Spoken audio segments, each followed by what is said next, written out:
Today is Friday, October 1st, 2021. Roland Martin Unfiltered, broadcasting live from Dallas on the Black Star Network.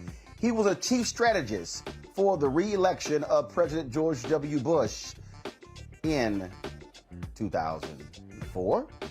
Now he's running for Lieutenant Governor of Texas as a Democrat. Matthew Dowd joins us to talk about why he abandoned the Republican Party because of the craziness happening in this state. We'll break it down next. Journalist Rula Jabril, she's going to join us as well, talking about Afghanistan, ending war in the United States, and the impact of the last 20 years of the so-called war on terror. You don't want to miss that conversation. Also, on today's show, he was hoping to get his death sentence commuted by Oklahoma Governor Kevin Stitt, but he's decided to stay out of it and allow clemency hearing to take place for Julius Jones. We'll have an update on that particular story. Also, we'll talk with Felonious Floyd, the brother of George Floyd, to talk about the failed efforts in the United States Senate when it comes to the George Floyd Justice Act. Also, a black man in Georgia asserts his stand your ground defense in the death of a white teenager he claims was in a group threatening his life. In our House Education Matters segment, a mother's love for education and created she created a school to help students in need. We will talk to the founder of the Doris L. Morrow Academy. Also, Ozy Media, company founded by Carlos Watson, exposed by the New York Times on Sunday for fudging numbers and also impersonating a YouTube executive. They've been under assault all week, shutting down. The announcement made moments ago. We'll talk about that and what that means for black-owned media. It's a conversation you do not want to miss. It is time to bring the funk on Roland Martin Unfiltered on the Black Star Network. Let's go. He's got it. Whatever the miss, he's on it. Whatever it is, he's got the scoop, the fact, the find. And when it breaks, he's right on time and it's rolling. Best believe he's knowing. Putting it down from sports to news to politics. With entertainment just for kicks, he's rolling. It's on go, roll, y'all. It's Roland Martin, yeah. Rolling with Roland now. He's funky, he's fresh, he's real, the best, you know he's Roland Martin now.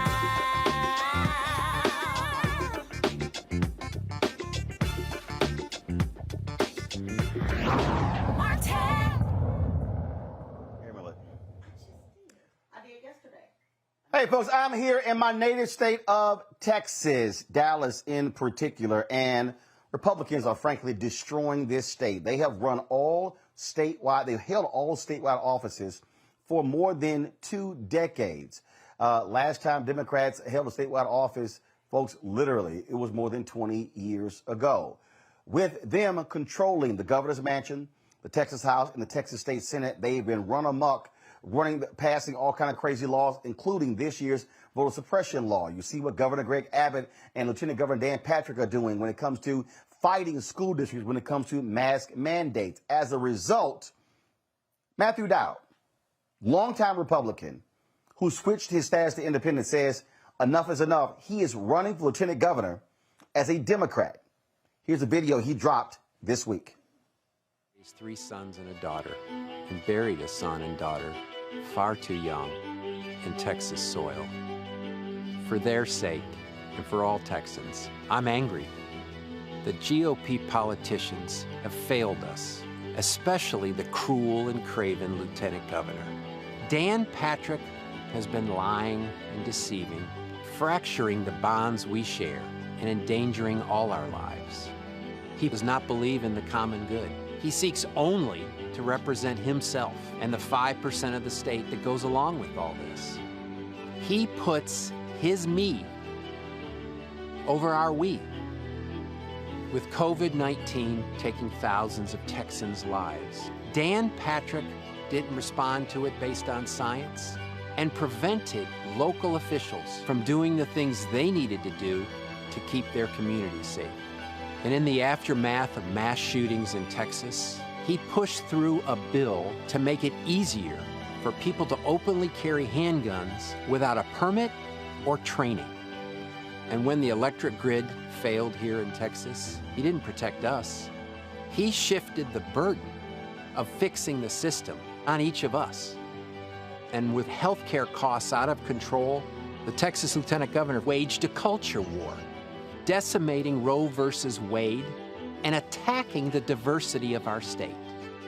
And after more Texans voted than ever before, in the most secure election in our history, the Lieutenant Governor attacked voting rights and has made it harder for all Texans to vote. Enough is enough.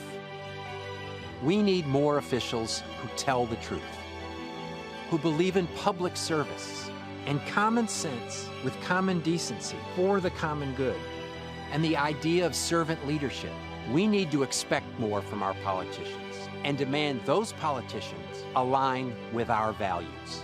Dan Patrick believes in none of those. And that is why I am running for the powerful office of Lieutenant Governor of this great state. It's time we all stood up to Dan Patrick. I hope you'll join with me in this fight. Thank you.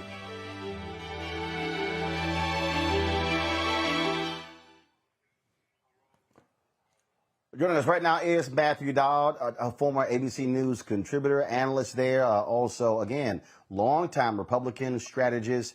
Matthew, what was it in particular that caused you to say, as somebody who was a behind-the-scenes guy, somebody who staffed and worked for politicians to get them elected, what caused you to say, I got to get in this fight and go after these guys?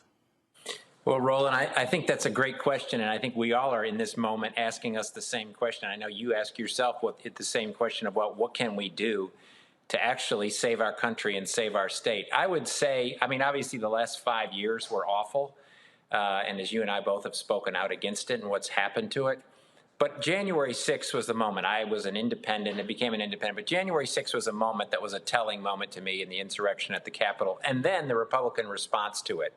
And so that, combined with the legislative session, this legislative session, and the special sessions, that just went at an unrelenting attack on the most vulnerable, on all Texans, but the most vulnerable and historically disenfranchised people directly. The people that have the least power in the system, they actually decided to attack. And so all of that, I came to the place, what can I do? How can I do this? And I thought one of the biggest problems in this today is Dan Patrick. And though Greg Abbott has been an awful governor, Dan Patrick, to me, has been the center of a lot of this stuff that's happened, both on guns, on choice, on voting rights, on not doing actions on things we need. And so it, to me, was a combination of January 6th and then watching what they're doing to our beloved state. You know, the thing is interesting. You talk about Dan Patrick. I was the managing editor of the Houston Defender, and that was a public affairs show, a Sunday political show that we taped on Fridays that aired on KPRC, Channel 2, the NBC affiliate. And I often would appear on that show as a representative of the Houston Defender when our publisher, Sonny Messiah Giles, couldn't do it. And one of the people who I was debating constantly was Dan Patrick. Now, he used to be a sports anchor in Houston, left the CBS affiliate, then became a conservative radio talk show host, then owned the station. And we would have some vigorous debates, but I will even say then, the Dan Patrick today doesn't even resemble that Dan Patrick. This man is, if there's no other word I can think of than obscene to describe his thinking and his approach to politics in Texas. Well, I mean, Roland, I think you nailed it. And there's many, as you've watched, many of these politicians who we thought we knew or we thought they had a center in some place have completely abandoned it in this moment. And I actually think one of the great things about Donald Trump, or one of the only great things about Donald Trump, is that he's revealed a lot of people's true character. And in times like this, people's characters are revealed, whether that's for the good or for the bad. And I think Dan Patrick has been revealed for who he is and what he cares about. And it's none of us. It's not you. It's not me. It's not the average person walking down the street. It's a tiny segment of Texas that votes in the Republican primary or that funds him through special interests. And every single response to a major issue that he's had, every single response to a major issue has been the exact wrong thing to do. As I mentioned, his response to COVID has been wrong. His response to the electric grid failing has been wrong. His response to a very successful election has been wrong. Every single thing has been wrong, and he consistently goes out of his way to bash folks, bash many different folks, as I said before, the most vulnerable in our state and the people that are actually have the least power in the system. He goes out of his way. And I think, I mean, it's time. And as I said in the video, enough's enough. And we've reached the point. You love Texas, and I love Texas, but I hate what they're doing to our state. And I hope everybody understands that, not only in Texas, but around the country. This has become, which is why it's great to have this conversation, Texas has become the sort of center of what's happening in our country. And if we can beat this back in Texas, then I think it changes the country. But I think Texas is bigger than, as we always claim, bigger than anywhere else. But the fight here is the most centered, biggest fight of all in what they've done. They've taken Donald Trump and taken it to a whole nother extreme in what they've done. You could, a lot of people, some would say, well, Matthew, you were Republican. I'm quite sure you heard people say you helped contribute to this by electing Republicans. Why don't you run as a Republican? Why run as a Democrat? What caused you to first say, I have to leave this party, and then to say, you know what? I could run as a Republican against him in the primary, but I'm going to run as a Democrat. So I think I appreciate the question. Great question. And so give people a little history. I ran the last Democratic campaign statewide that won in Texas. Bob Bullock for lieutenant governor. He was the last Democratic lieutenant governor. I ran his campaign. I actually helped the last Democratic governor, Ann Richards, in 1990. And in the course of that time, I met George W. Bush, met him, became friends with him, went to work for him. And then in 2007, for a variety of reasons that have been very public, I came out publicly, very critical, left the Republican Party, blasted George W. Bush over the war and over many other things. And I was done then in 2007 with the Republican Party. 14 years ago, I was done then because I sensed the direction they were going. I became an independent in the course of that. But the last year or last year and a half, I've come to the conclusion that the only vehicle today that's available that is a Democratic, small d, entity is the Democratic Party, because the Republican Party has become an autocratic entity. It is gone. It is done as a constitutional, small d Democratic Party. That is over. It is who they are. And so anybody that claims otherwise is either deluded or is fooling themselves in the course of this. And so, in my view, the only vehicle to sort of enunciate a program of what you want to do to return our state and our country to a place that we all love is through the Democratic Party in this. And as I said, they're the only vehicle to save our republic. I think in anybody's case, no matter who it is, Liz Cheney or all of these other folks that think somehow they're going to speak truth and somehow it's going to change it, it's not. In my view, Roland, the only way the Republican Party changes, and I wish there was an enlightened Republican Party that had conservative principles that believed in the same values that you and I do. There's not. But the only way they may get back to reality is if they lose up and down the ballot resoundingly. They lose up and down, and maybe, just maybe, it's a chance, maybe, just maybe, by losing, they'll return to some sense of decency and common sense. Other than that, they're not going to return to decency and common sense. And when you say lose, I've seen your tweets. You say they must lose everywhere. They can't lose a few races. They need to be brought to their knees.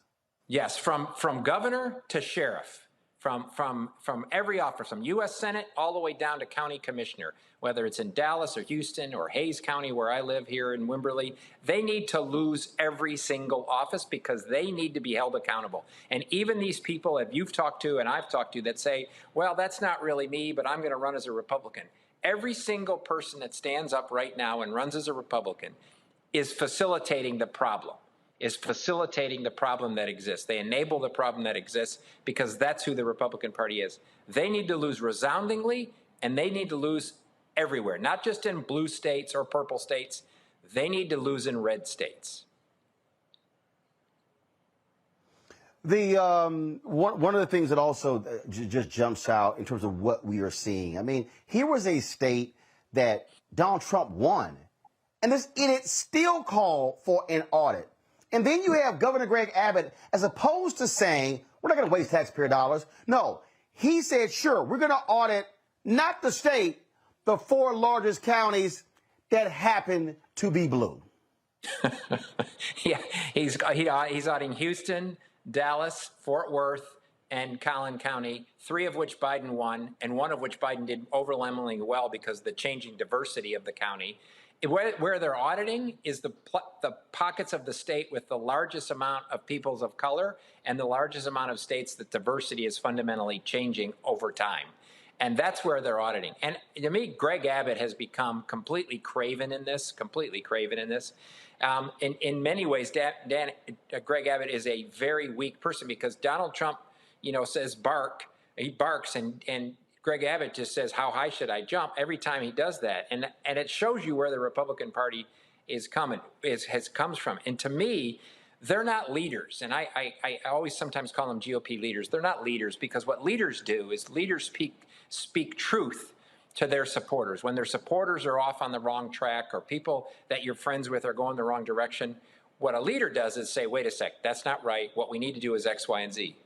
Greg Abbott doesn't do that at all. And the fact, as I said, that we had the most successful election, the highest turnout in our history, in a state that is the hardest state to vote in the country. We ranked 50th in ease of voting. When in the 90s, when I was doing Democratic campaigns in Texas, we ranked 14th. We rank 50th in ease of voting today. Just a couple more questions for you. In terms of looking at the outlook next year, I just saw a recent poll that showed how President Joe Biden has lost some support among all major Democratic groups. People are frustrated the George Floyd Justice Act hasn't passed, the For the People Act. They're frustrated by Arizona Senator Kristen Sinema, Democrat. They're frustrated by West Virginia Senator Joe Manchin. Are you concerned that in Texas, because there's frustration that Democrats have not done more, that you're going to see depressed turnout? Because again, also Republicans, they control the entire state. What is the key? First of all, you got to win the primary. You do have competition in that. But what do you see as the key for Democrats to actually break the Republican death grip on this state and actually win? What has to happen? So I think the first thing, and this is something I'm going to do as a strategy, is I'm only going to talk about the Republicans. I have a Democratic primary. I'm not going to talk about my Democratic opponent at all. I'm going to say this race is about Dan Patrick and removing this pariah from office that has so badly damaged our state and so badly hurt people. So one, a singular focus. People need to have a singular focus and understand this. Two, is that we have to be passionate and unrelenting about this. Passionate and unrelenting about this. This idea that you're going to sort of be nuanced and moderate on certain things, and I'm going to be calm, and I don't want to affect somebody. We have to be exceedingly passionate. And we can be passionate on things, and we can be unrelenting on things. But the way to win is do all of that, but also have Texans understand that you're culturally aligned with them, that you root for the same teams as them, that you go to the same places as them, that you love the cafe, that you love the food that they love. That we have to be culturally aligned with folks. And in that way, all of the major issues I'm going to talk about, raising the minimum wage, ensuring that Roe versus Wade is enforced and not underwritten, making sure people can vote, all of those, expanding Medicaid so the most vulnerable and people that are without health insurance have some access to health insurance. All of those things are exceedingly popular among Texans. But it has to be done in a way that people see who I am, see my values, and I'm going to be very passionate about this. I don't believe in the term moderate and all of that. I think those are gone out the window. What we have to do is stand up for who we are, be authentic to it, be passionate about it, and give people a sense of hope of the possible. Give people the sense that we're going to take this fight to them. I think Democrats for too long have not fought hard enough in order to achieve what they need to achieve. They have the legacy that we honor of all the people that came before us, that were beaten on bridges, that were killed, that were all of that. Those are the people that we should be mirroring, not the people that said, well, I was able to reach a deal in subcommittee or whatever it happens to be. We have to mirror the people before us that fought for all of the rights that we enjoy today. Matthew Dowd joining us live from Wimberley, Texas. Matthew, I appreciate it. Certainly good luck. I'm here. I spoke at the University of Texas at Arlington on Wednesday. Been hanging out with family. I was with former Dallas mayor and trade ambassador Ron Kirk. We were playing golf today, and he definitely said he's happy to see you and others get in the race. He said because he wants to see folks do exactly what you said. That is, be passionate and lead and help this state out and get away from the crazy folks who are leading it right now. So we certainly appreciate it, and I'm sure we'll be talking more in the future. Thanks, Roland. Take care, man. Thanks a lot. I want to bring in my panel right now. Faraja Muhammad, radio and TV host. Michael Imhotep, host of the African History Network show. Kelly Bethea, communication strategist. Glad to have all three of you here. Kelly, here's why I think it's very interesting. Matthew spent all those years as a Republican. Here he's running as a Democrat. When you heard him describing the weakness of Democrats when they run, he kind of knows because he actually ran against them.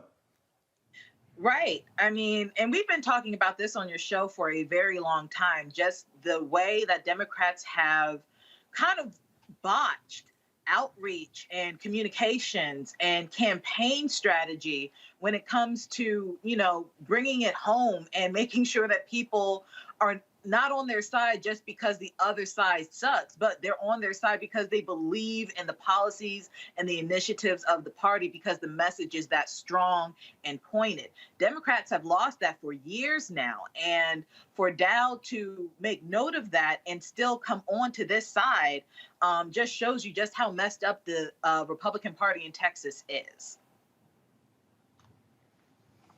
Not only that, Michael, what we're really talking about here is what Matthew was saying is you got to fight. You got to swing. And the reality is for a long time, I'm telling you in this state here, Democrats, they were scared to run for office. The best way for you to lose is never to run anybody. You've got to run people. Howard Dean talked about building a 50-state strategy, talking about how do you win. And the reality is this here. Too many Democrats focus on national races and they ignored state races. They ignored DAs. They ignored school board races. They ignored the State Board of Education. They ignored those positions. And Republicans all across the South were able to come in and lock the positions up. Now you control redistricting. Now you control gerrymandering. Now you control all the laws. You've got numerous states where Republicans don't even have to listen to Democrats because they have a supermajority. This is how you fight back, but you've got to have a message that speaks, and this is where Democrats make a mistake. Democrats speak to the minds of people. Republicans speak to the hearts of people. And you know what? Voting is an emotional thing. Yeah, that's a lot there, Roland. I've said before, here on this show, dude, you got to be more like Bumpy Johnson. I'm serious. You got to fight. I'm all caught up on season 2 of Godfather Harlem. But Bumpy Johnson said to be a politician, you got to have a little gangster in you. I agree. I think in Texas, you need to have a lot of gangster in you. Deal with some of those dumbass Republicans in Texas. But yeah, he's correct. And the other thing is he's helped Democrats win back in the 90s, and he's also helped Republicans defeat Democrats as well. So, I saw him a couple of days ago and saw his announcement, Matthew Dowd. So, this is really important. But yeah, and now I think in the past maybe 2 years or so, or maybe 4 years, I think some, because of social protests and things like this, I think some people, many African Americans, are starting to realize, okay, look, it's not just about the president, it's also about the district attorney. Okay, it's also about these local races. But you're right, Republicans focus on down ballot, especially federal judges and U.S. Supreme Court judges, which is something that Democrats usually don't talk about, except maybe in the last year or so, we see the results of a 6-3 Supreme Court. Okay, so yeah, this is why all these positions are important, top ballot and down ballot.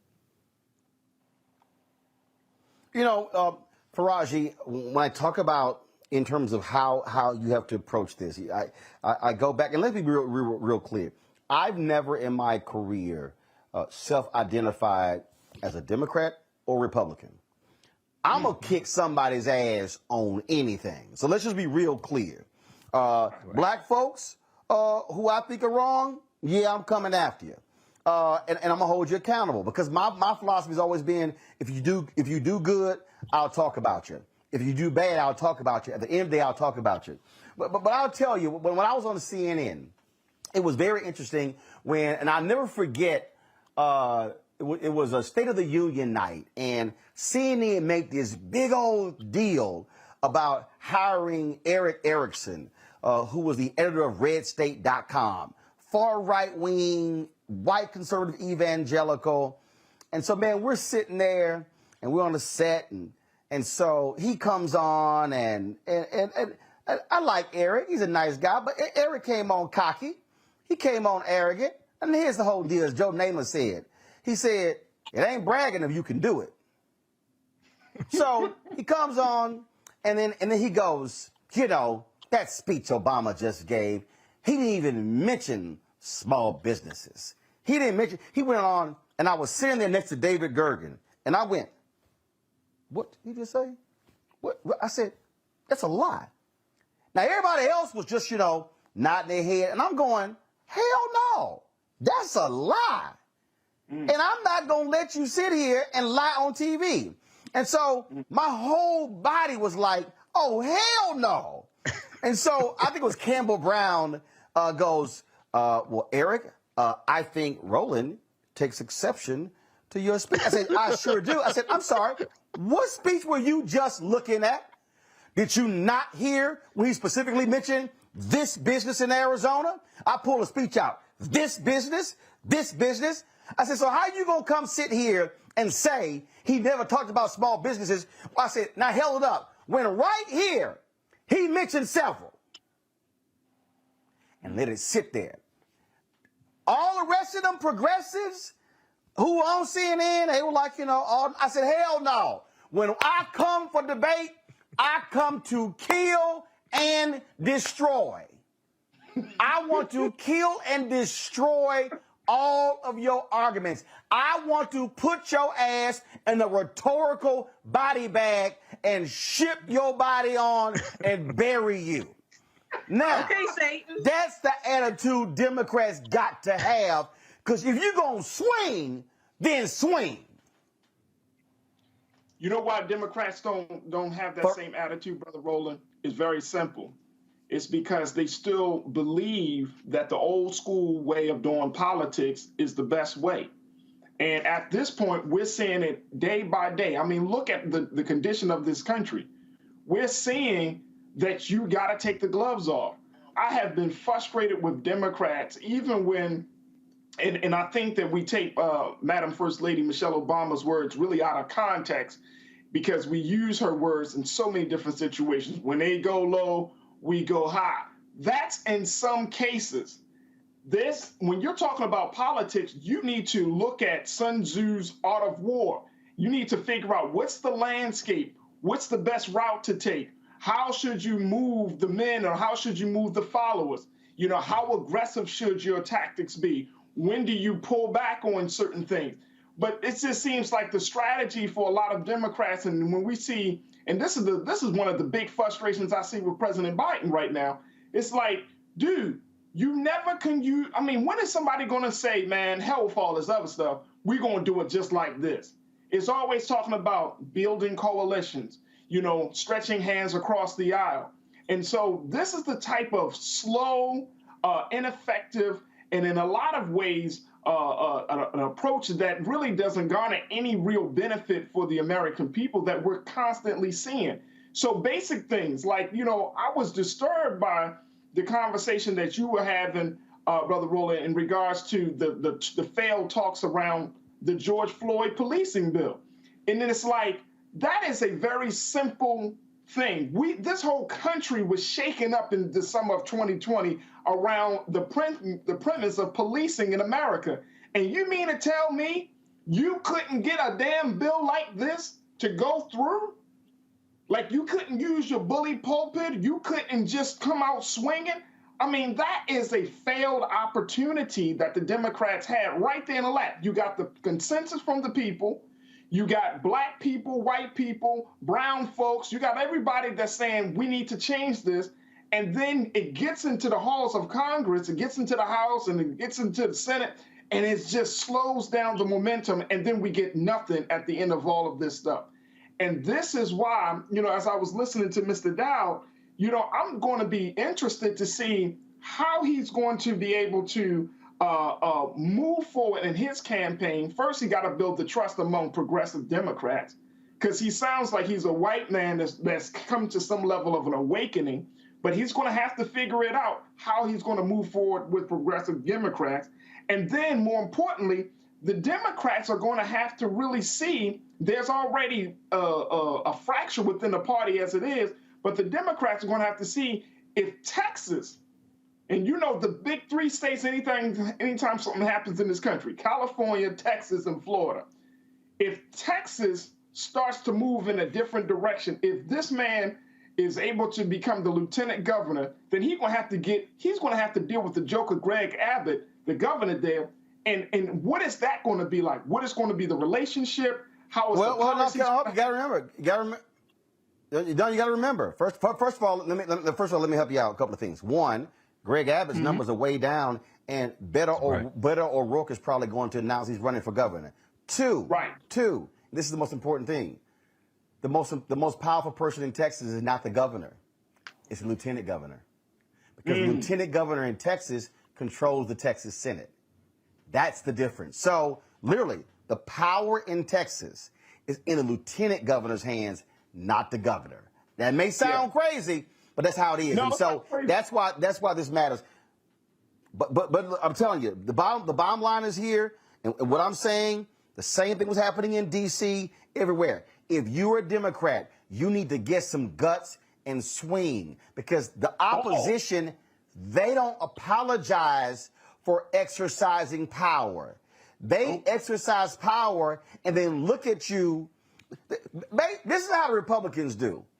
They operate like back in the day, if you were a wide receiver and you came across the middle of the field and Ronnie Lott laid your ass out and then looked at you, and the look said, don't bring your ass across the middle of the field again. That's what the Republicans do. Democrats, the way they roll, they run across the middle of the field, and when they try to catch the ball, they see Ronnie Lott coming, they get those crocodile arms, they get real short, and they only catch the ball because they're afraid to get hit. You can't be in politics and afraid to get hit. But guess what? Instead of getting hit, learn to hit them first and knock them the hell out. That's all I'm saying. Real quick, go. Just real quick, Brother Roland. I'm wondering, how long do the Democrats truly believe that this approach of waiting and trying to build relationships and all of those things with the Republican Party, how long do they think that's going to work? Until the American people say enough is enough? No, I'm telling you, no. For Roger, here's the problem. This is the real problem right here. And this is real quick before we got my next guest.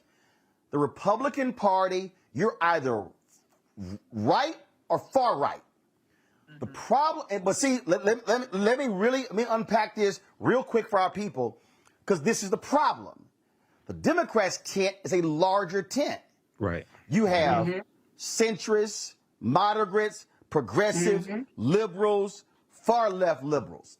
Much larger tent. You got to satisfy a lot of constituencies in there. But why do you have to do that? Because Republicans have controlled gerrymandering, and they've appointed more Supreme Court justices. They are crafting districts that are more purple or even than Republican districts. So the reason the Republicans can be more hardcore is because they basically have crafted safe districts. You have more Democrats. They've got to be more middle of the road because of how their congressional districts are drawn. You take Pennsylvania. Outside of Philadelphia and Pittsburgh and the suburbs, Pennsylvania is Alabama. So if you run for statewide office in Pennsylvania, you can't be, uber liberal and only appeal to Philadelphia and Pittsburgh because you're going to get crushed.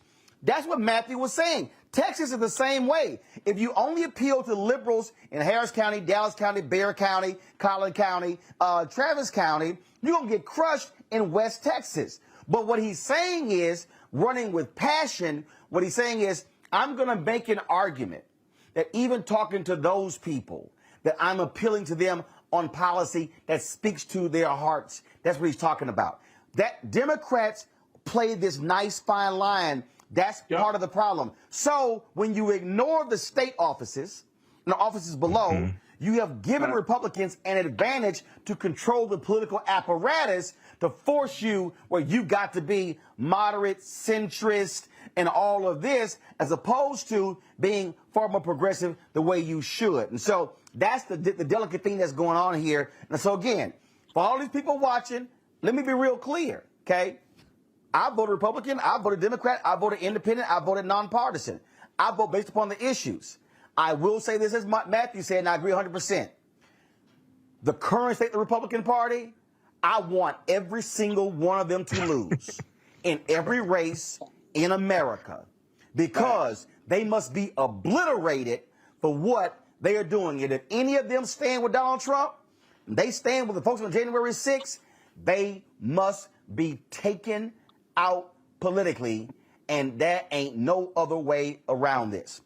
Now, folks, earlier, when I was talking to Matthew, I mentioned President Joe Biden's falling polling numbers. A lot of that really started with the, as some people call the debacle, when it came to pulling out of Afghanistan. Bottom line is this here: Afghanistan was never going to be a nice pullout. It was always going to be full of drama. But it has had tremendous impact, and he did have the courage to say enough is enough when it comes to the war, in terms of how we're operating. Rula Jabril, she is a phenomenal journalist. You've seen her on many other networks and other shows as well, in terms of really dealing with this issue of Afghanistan, the Middle East, what our foreign policy looks like. Rula, I've been trying to have you on the show for years. Finally glad to have you on. So let's talk about in terms of where we are. And I'm going to use that Democrat-Republican sort of deal here. Democrats, in many ways, try to operate Republican light. Either you're going to be a Democrat or you're going to be a Republican. Now we see, when it comes to foreign policy, how they've done the go along to get along, how we've spent trillions of dollars, nothing to show for it. Your assessment on how the media went after Joe Biden, called it a massive failure, and now how does this set up what we do now going forward to get people to understand that, look, it may have been messy, but we needed to end that crazy war, 20 years in Afghanistan?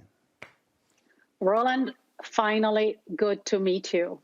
So let me start by saying it is astonishing. It's truly astonishing that we're talking about so-called progressive Democrat. We're talking about $3 trillion, but no one, and it's another failure of top of failure of 20 years war on terror.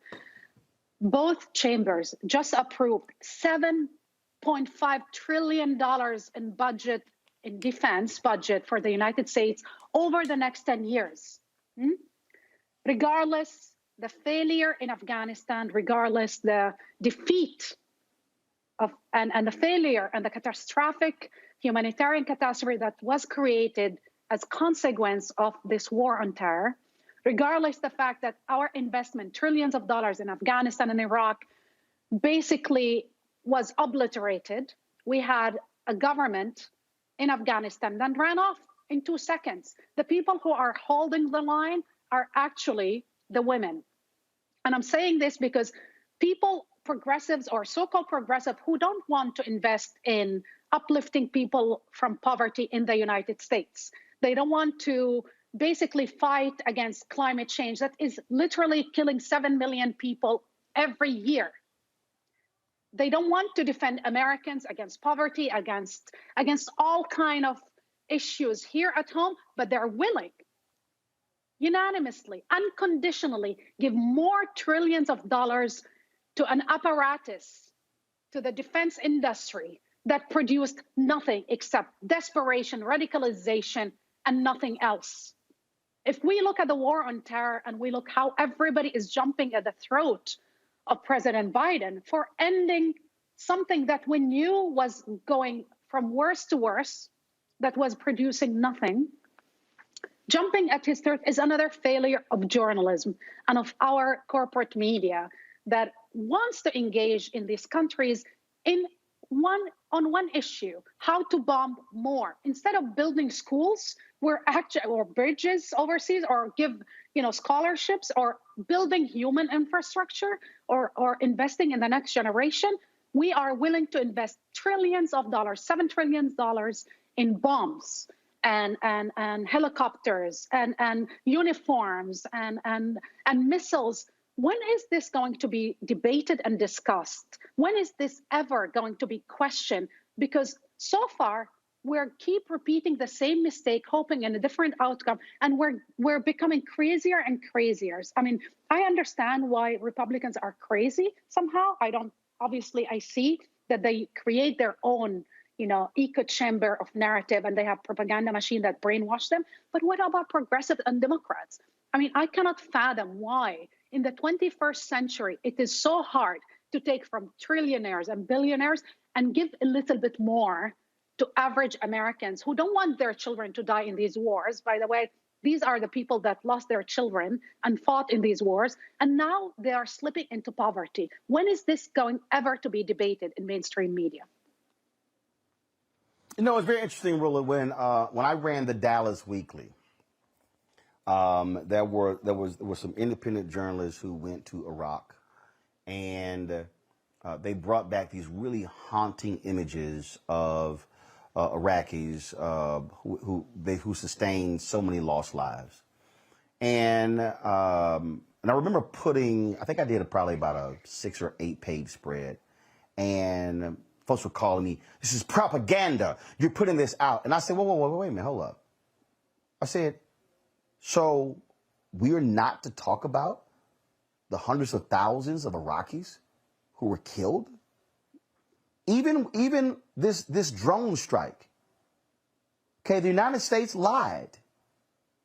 Oh, we took out someone who's about to do a car bomb. Then they had to come walk it after reporting, came back. No, they killed 10 innocent Afghans.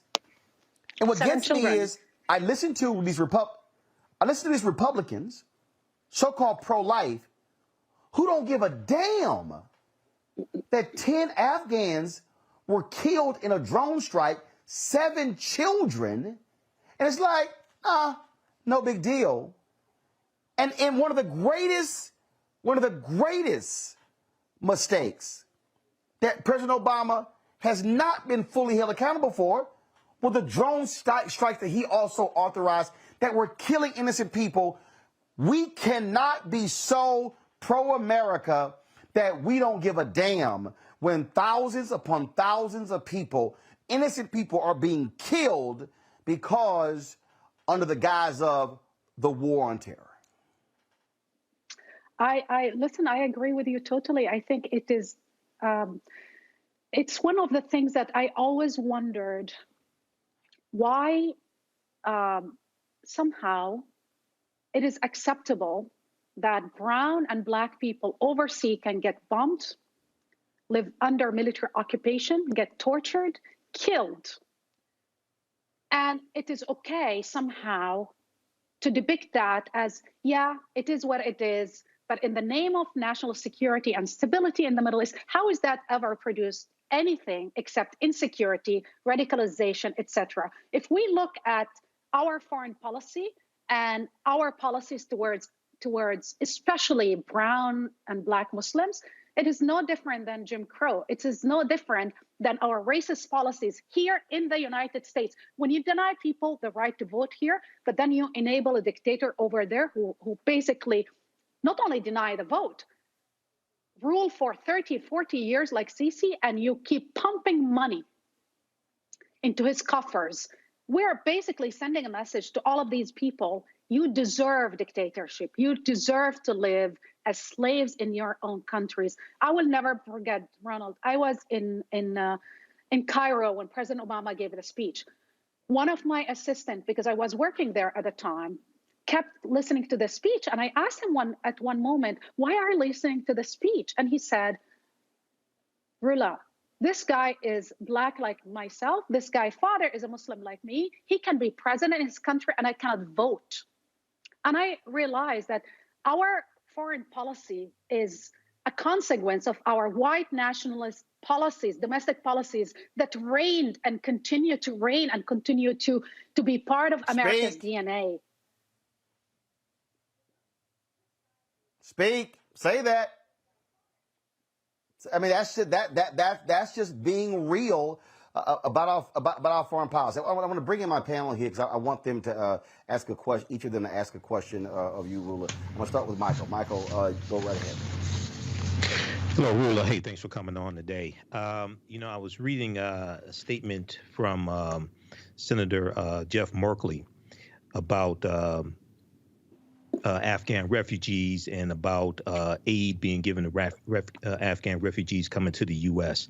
Can you, and then also at the same time, we look at how Haitians have been treated and Haitians being deported, even though about 12,000 have been allowed to stay here and apply for political asylum.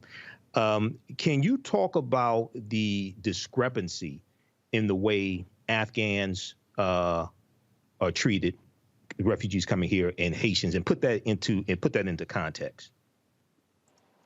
Look, it's this continuation of the same policy that the United States enacted after 9/11.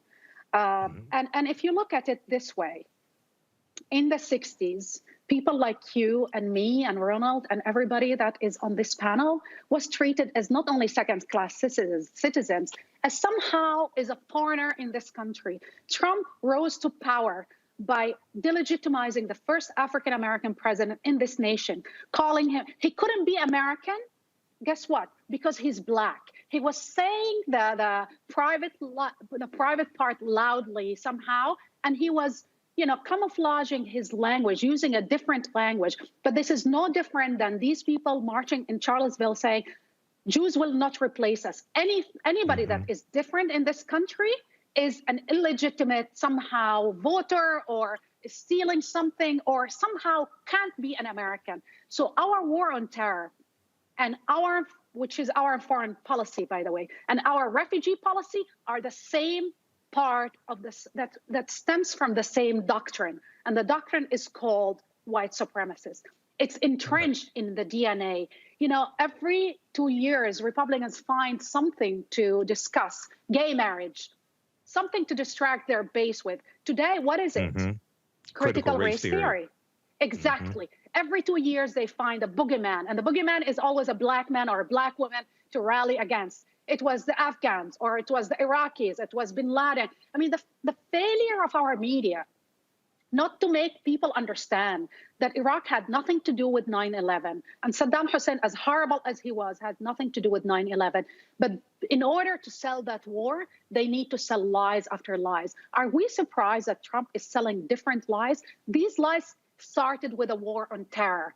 We normalized the kind of lies that Trump decided to jump and decide to lie about the identity of the first African-American president. And now he's lying about the elections, about millions of people voting. Who is he talking about? He's talking about us, about you, me, Ronald, and every Black man and woman in this country. In his eyes, in the eyes of the white supremacists, we are illegals, illegitimate invaders. This is no different than, and we belong where? In his eyes? In these camps that he established on the border of Texas. The way they are treating the Haitian refugees, if we look at history books, there's no difference than what they treated our brothers and sisters in the South during slavery. It's no different. Thank you. Kelly.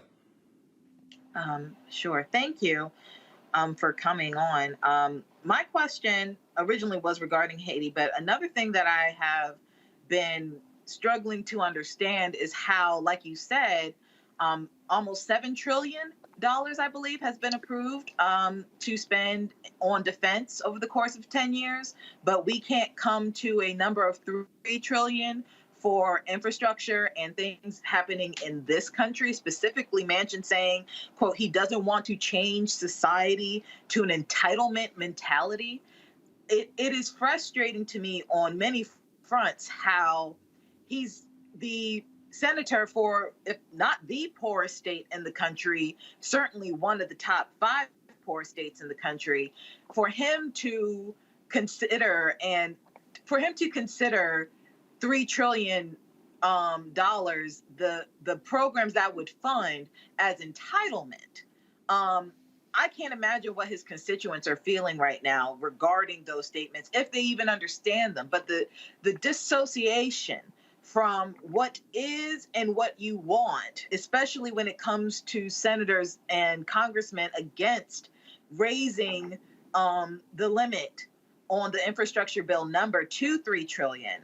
The dissociation with that is really, really jarring. So I just want to know what your thoughts are on about that, and what can congressmen possibly do at this juncture to really hold strong to the $3 trillion number? Thank you for this question. Actually, Democrats' agenda and the progressive agenda is being derailed sadly. And I say this, and it's the continuation of U.S. policy since the 80s, since 1980s, whereby you have some politicians, Sinema and Manchin, some of them, somehow managed to positions themselves in a way where billionaires, corporations, their lobbyists can actually buy off politicians. And it is called legal. And what they want to enshrine, consolidate inequality in this nation at the expense of who? Working class Americans who are basically slipping into deep poverty. Think of this, and I always think of this, and it really coming from the Middle East, especially where we are on the receiving end of that expense budget, you know, where basically we use that expense budget to bomb to oblivion entire countries. I think of Yemen. It's being bombed now. The poorest country in the Middle East is being bombed with American bombs that are being given to Saudi Arabia or sold, or somehow we help them. There's so many countries that were destroyed. So we talk about life, but we don't care about that life. But I'm thinking about the sheer volume of that money. I mean, $7.5 trillion over 10 years, giving unconditionally, without any conditions to the defense, basically industry that we know that a lot of them are deeply corrupt, but we're unwilling to invest in human infrastructure and to uplift people from poverty, or even to pass saving people's lives and save our planet. How is that hard? I think of Senator Manchin, and I think of the poverty of the people that elected him, voted for him, and how he doesn't care. Because Sinema, as we speak, is hosting a fundraising with these lobbyists who are, and all of these industries that want to tank Biden agenda. What she is doing, after tweeting for decades and telling progressives that she would fight for the poor and basically people who are marginalized, she arrives there and she starts cashing on the fact that she is derailing and tanking that agenda. I mean, how corrupt this person can be. And one of the reasons why I get so frustrated is who vet these people? There is no vetting process to understand who are we getting elected. Where's the Democratic Party? What are you doing? And believe me, it's not, for me at this point, it's whether they pass the infrastructure bill. If they pass it without reconciliation bill, we're done. We're through. Basically, they're paving the way for Trump to come back. And if he comes back, it's Hitler again. After he managed to do the first coup, Trump tried that coup and he failed. But the next time they will not fail. And I'm telling you, it's not going to be about infrastructure planet. He's going to do exactly what every fascist dictator did around the world. He's going to be, at this point, he's going to purge every basically every agency and put his loyalists, and there will be there will be no good people next time to stand up for the Constitution.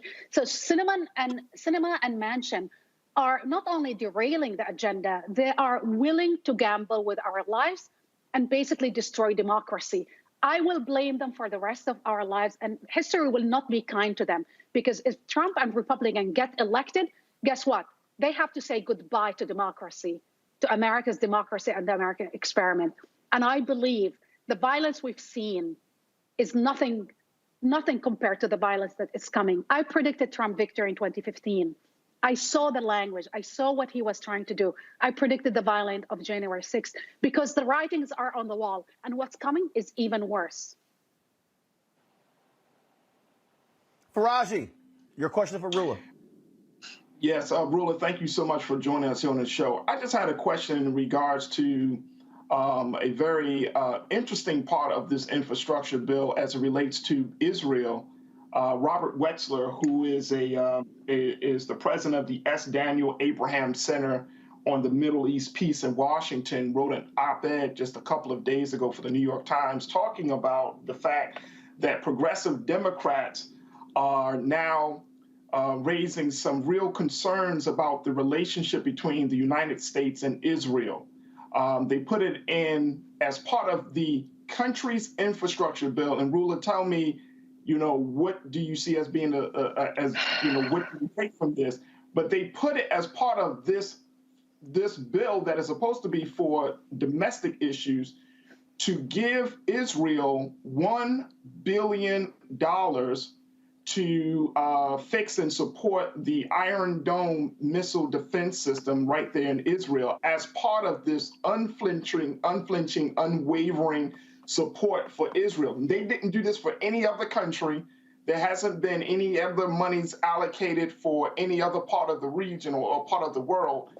But what do you make of this? What are you seeing as being the future of this relationship now that progressives are saying not just, hey, why are we giving this money, but why are we still continuing to support Israel in spite of the fact of the latest flare-up that happened back in May? What do you take from this, Rula? Listen, it is, again, it's incredible that Israel is more important than uplifting people from poverty, than pre-K, than dental care for the elderly, than basically anything in America. And again, what is Israel is about today? It is an ethno-nationalist state of purity and exclusion. It is a military occupying power that subjugates millions of people in the West Bank and Gaza who have no right whatsoever. Even Israeli organizations are calling it apartheid. We are funding an apartheid state, and we're unashamed about it. The entire world voted at the United Nations General Assembly to make Palestine a state, voted for statehood, except the United States.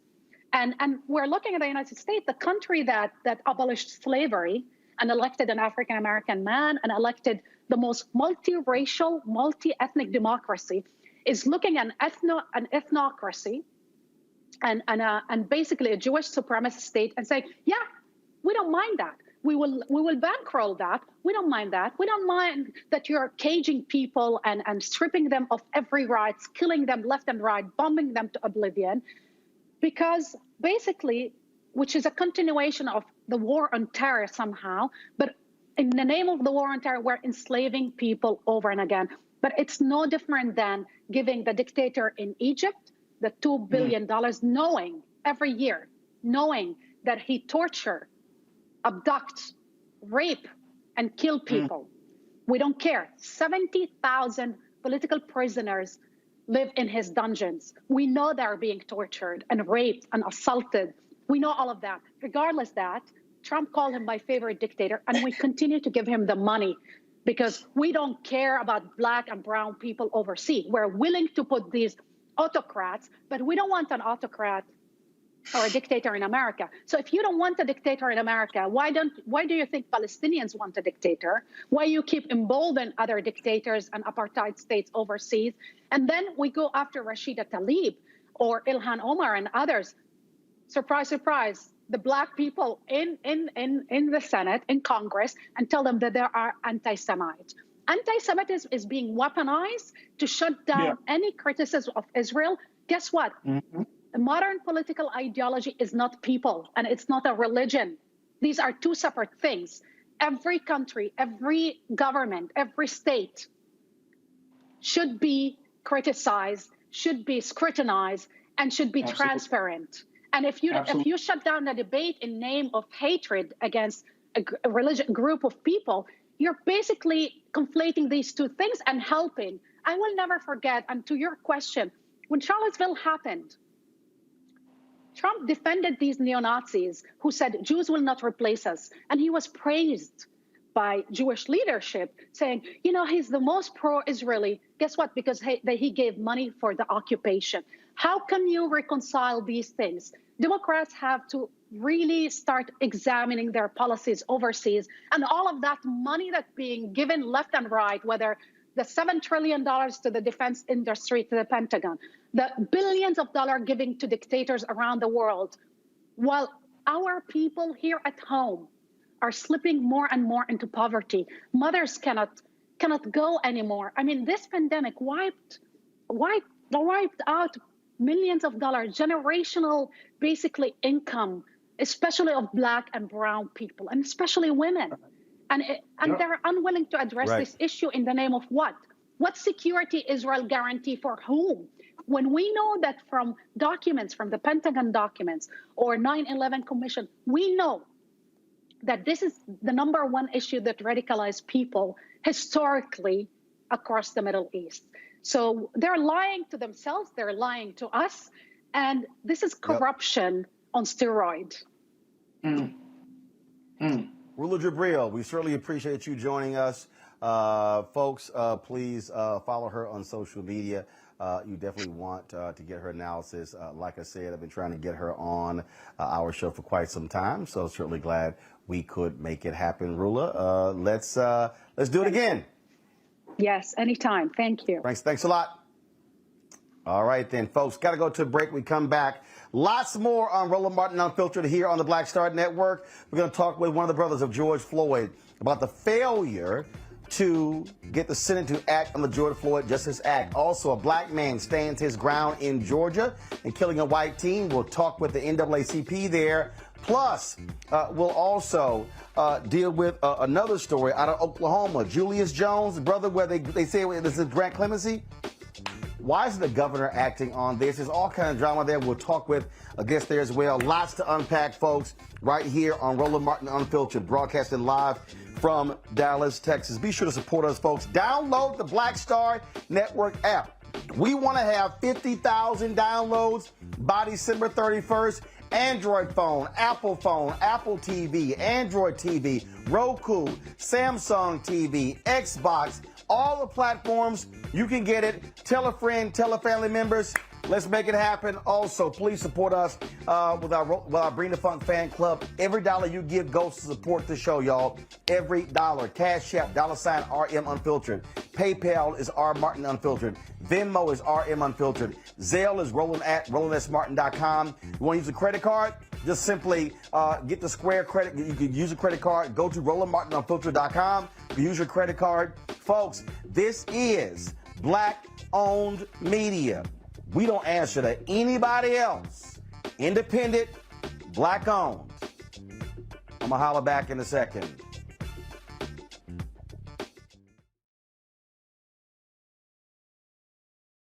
Women have always been essential. So now how are you going to pay us like that? And it's not just the salary. I mean, there are a whole number of issues that have to support us as women. Yeah. But that's what we deserve. That we shouldn't have to beg anybody for that. And I think that we are trying to do our best as a generation to honor the fact that we didn't come here alone and we didn't come here by accident. I always say every generation has to define for itself what it means to move the needle forward.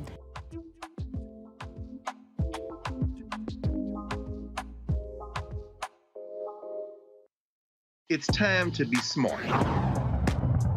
Roland Martin's doing this every day. Oh, no! punches. Thank you, Roland Martin, for always giving voice to the issues. Look for Roland Martin in the whirlwind, to quote Marcus Garvey again. The video looks phenomenal, so I'm really excited to see it on my big screen. Support this man, Black Media. He makes sure that our stories are told. See, this difference between Black Star Network and Black-owned media and something like CNN. I got to defer to the brilliance of Dr. Carr and to the brilliance of the Black Star Network. I am rolling with Roland all the way. Honored to be on a show that you own. A black man owns the show. Folks, Black Star Network is here. I'm real revolutionary right now.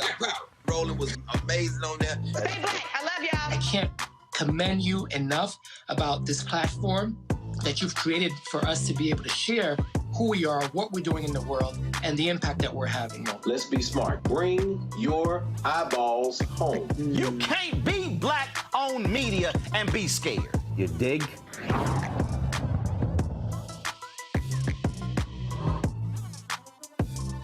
Y'all know who Roland Martin is. He got the ascot on, he do the news. It's fancy news. Keep it rolling.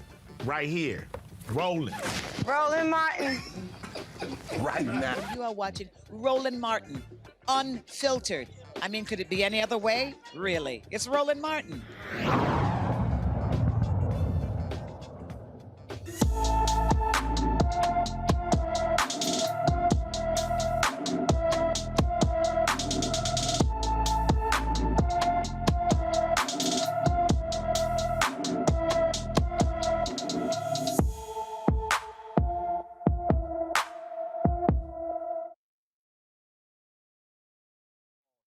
Seen August 29th, 2021 in Baltimore, Maryland.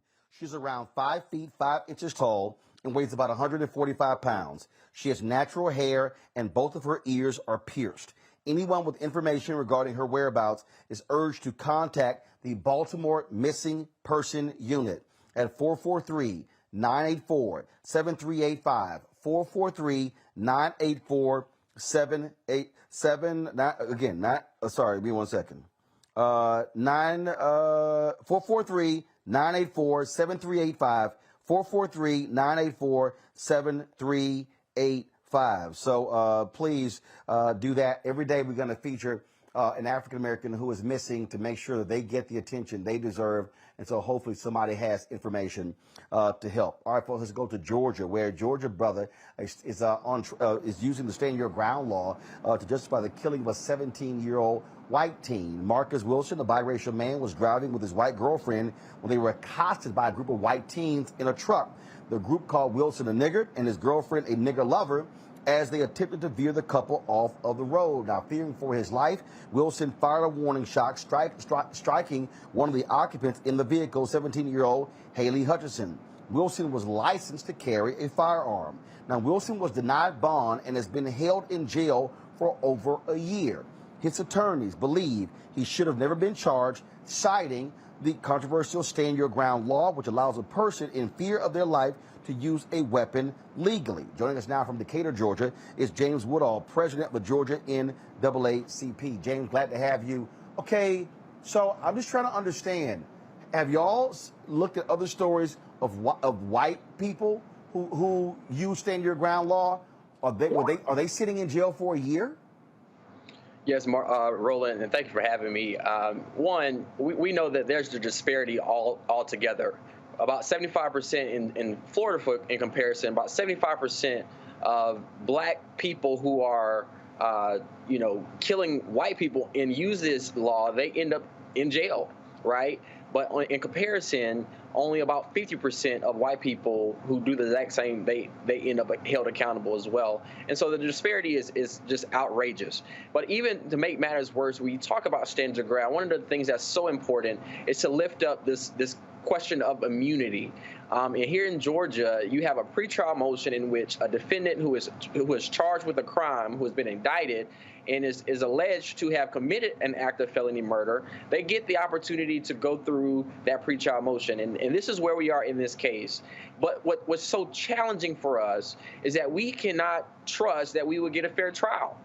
The judge from the onset has been impartial. He has been very negative. He has shown a bias towards these individuals who committed this act of aggression towards Mark and his girlfriend, even so much as they stood on the bench back in August of last year, told us that they told law enforcement that they not only were underage, not only were they drunk while they were driving, not only were they drunk while they were driving with alcohol in their cars, but now they had also hanging out the window, with doing all of these things, and not once was even so much as cited for any kind of criminal act.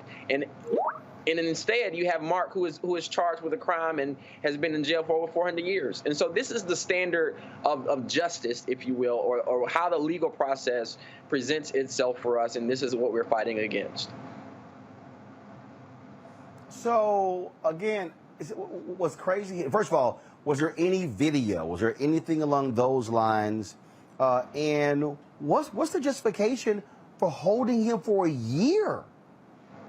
Well, one, there was no video of the incident itself, and for those who have been in Statesboro, this was on the bypass, and there's no cameras, there's no lights. It's a very dark road, and so when you have a black truck with a whole bunch of drunk teenagers driving down the road trying to run you off the road, you don't have time to record. You don't have time to even call the police. All you have time is to either get off the road or protect yourself. And if people remember, during the Trayvon Martin case, the stand your ground thing came out then. There is no duty to retreat here in Georgia. And so you can use force to defend yourself against acts of aggression and uses of force against you as well. That's what Mark did.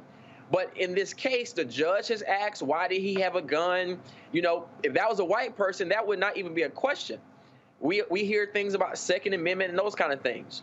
But when you think about this case, what was so outrageous is that the defense attorney, the lead counsel for Mark Wilson, was arrested last week. The judge held that man in contempt of court because the judge and the prosecutor were having ex parte communications. The judge took home evidence that had not been admissible to the court. He kept it overnight and then came back the next day, and once the defense was notified of it, they immediately objected. And instead of giving back that binder of evidence, the attorney wanted to give it to the clerk to establish chain of custody, which is the proper procedure. The judge did not do the proper procedure, neither did the judge notify the court properly. And so this is one of many of instances during this case that the judge has just acted totally impartial, and there's no confidence that we can get a fair trial.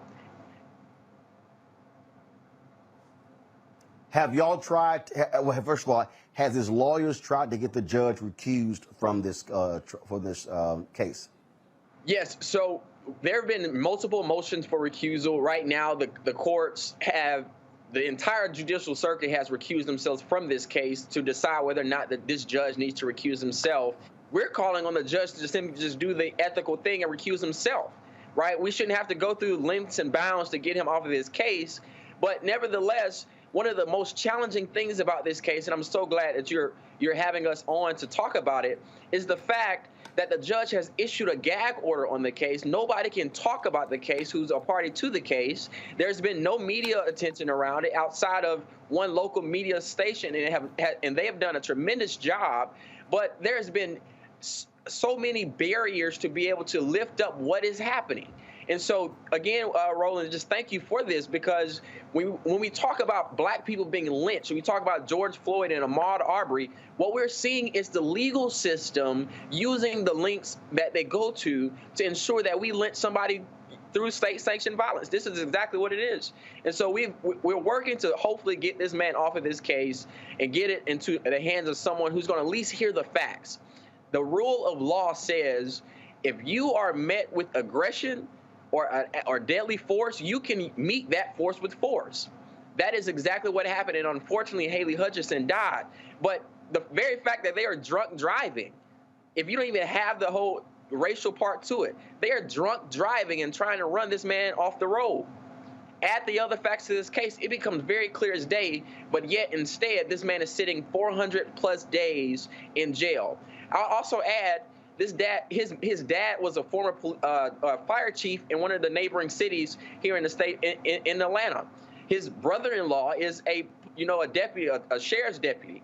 family lives nearby. The sheriff of his hometown committed to ensuring that Mark went back to the courtroom to ensure that he would not, obfuscate of his responsibilities of being present. So there's no reason why this judge determined that he is a flight risk of any sort, but instead, this became very political. This became very, concentrated on, well, he's a black male and this is a white family, and because he killed a white person, then he should be held responsible. That's unacceptable, and that is not justice here in this state. James Woodall, president of the Georgia NAACP. We surely appreciate it. Be sure to keep us updated on this case so we can follow it, and it'll be great to see what happens next. Thank you, Roland. All right, thank you so very much. Hey, folks, let's go to Oklahoma, where Governor Kevin Stitt says he will not decide whether to spare the life of Julius Jones from a lethal injection until after Jones has a clemency hearing. The Pardon and Parole Board recommended that Stitt commute Jones' death sentence to life imprisonment. In a statement, the Republican governor explained why he believed a clemency hearing was appropriate for the case. Quote, "I am not accepting the Pardon and Parole Board's recommendation to commute the sentence of Julius Jones because a clemency hearing, not a commutation hearing, is the appropriate venue for our state to consider death row cases. Clemency hearings are more intensive and thorough than a commutation hearing and include the option for the inmate to speak publicly before the Pardon and Parole Board, as well as the victim's family and attorneys from both sides. The precedent in Oklahoma is for death row inmates to receive the clemency hearings to which they are entitled prior to their execution date. Now, state law requires clemency hearings at least 21 days before a scheduled execution." That is certainly, again, unbelievable from the governor there. Pastor Keith Giselle, who is Julius Jones' spiritual advisor, glad to have you here. Just your reaction to what this governor has announced. Well, thank you for having me, Roland. I think there's some context for your viewers that's important that will help even frame the statement from the governor even better. In July 2020, Roland, July 2020, the Republican Attorney General Mike Hunter in this state said that Oklahoma death row inmates are eligible for commutation hearings and recommendations to the governor. That was July 2020. So to hear the governor say on September 28, 15 months later, that is the wrong process to be considering whether or not Julius Jones should be commuted from his death row sentence, it's a gut punch. In addition to that, to be able to say that you are wanting to be able to hear from Julius, keep in mind that Julius Jones goes on death watch October 15th. That means he's going to be in isolation. He is going to be in a row of 4 cells that are adjacent to the execution chamber. He's going to have lights on him 24 hours a day. He's going to be guarded by 2 guards 24 hours a day, every day. And then 11 days after he's on death, he'll be brought into video to the Pardon and Parole Board for a clemency hearing, where he will be expected to articulate as well as possible why he should be considered for commutation, or in this case, clemency, and be allowed to come home.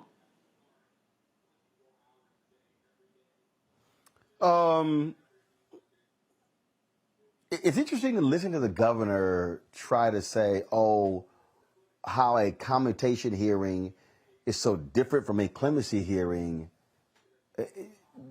How do you even make sense of that? Well, it's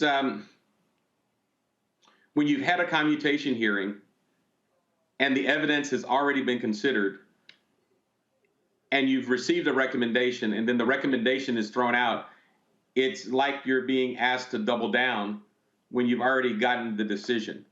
Obviously, we were looking forward to hearing the governor review the information that the Pardon and Parole Board had provided him. The decision. Now what we're expecting is that there's going to be a clemency hearing, and then a recommendation is still going to be made, and it's going to be back to the governor to be able to make a decision.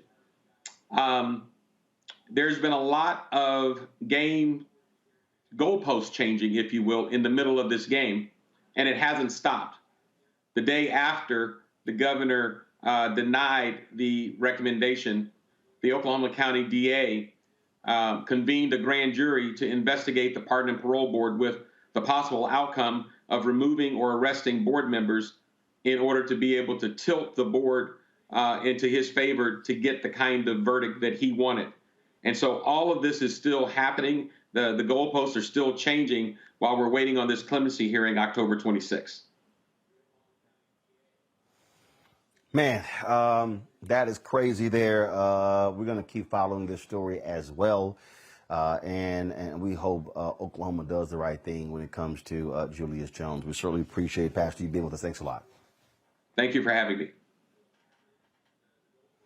Folks, we've been talking all week about the failure of Republicans and Democrats to come to a resolution, an agreement on the George Floyd Justice Act. We've been breaking down for you the weird discrepancies and the frankly hypocritical positions of South Carolina Senator Tim Scott. Now, yesterday we talked on the show about how Senator Tim Scott previously agreed with withholding funds from police departments that did not make changes based upon federal law, which is a total opposite of what he said on Sunday on Face the Nation when he was criticizing Democrats for the exact same thing. Now, last night, I sent a text message to Senator Tim Scott asking him specifically about the contradiction. He's yet to respond. I sent an email to his staff, who yesterday sent me several emails regarding his position, specifically asking them about his prior position and his own deputy chief of staff telling Michael Harriott of the Root why they were doing it. I've gotten no response from his Senate staff. How does the George Floyd family feel? Phineas Floyd is his brother. He joins us live right now from my home city, Houston, Texas. Phineas, glad to have you back on Roland Martin Unfiltered.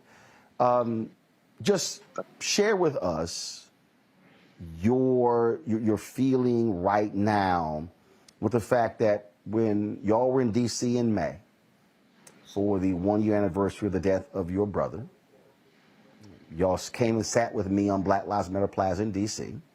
Yes, the only interview y'all did that day. After you came from Capitol Hill, after you met with Senator Tim Scott, Senator Cory Booker, Senator Lindsey Graham, and others, well, they promised you they were going to get this done. Just share with our audience your reaction to hearing Senator Tim Scott say the Democrats want to defund the police, and that's why we can't move forward. Every time I spoke with them, I never said anything about defunding the police. You need police because you have bad people. The problem is with police, you shouldn't have to sort them out. Everybody should be equal and be good and do their job the right way. The problems that we are having, we're not having them because of them defunding the police. The police are free to roam and do what they want to do, but they're killing innocent black African-American people who I love, people of color, period. My brother passed, but he didn't. He died because he was murdered. The man stayed on his neck for 9 minutes and 29 seconds. Hell, I was a truck driver, Mr. Rowland. The day my brother died, I could have hit rock bottom, but I didn't. I chose to get up and help these families because I was in the fight. Because when you lose someone that you love so much, it can change your entire life. And that's the reason I get up every day and I tell myself, I'm going to speak. But speaking to Timothy Eugene Scott, speaking to Lindsey Graham multiple times, and I have sat there and watched these people lie to me in my face. Not just me, You had other families in there. You had Botham John. You had Terrence Crutcher. You had Eric Garner. These are moms and sisters. I'm a brother. But the fact that you had moms in there and you lied to somebody's mom who lost their child, that's very painful. And Gianna was in there too. They lied to Gianna. She's a child. You shouldn't lie to kids. You don't have to. She didn't ask for her dad to be murdered. He was murdered by the police, and as that is your job to make sure you put laws in place intact to help other individuals be able to live and be free and have freedom. We don't have freedom.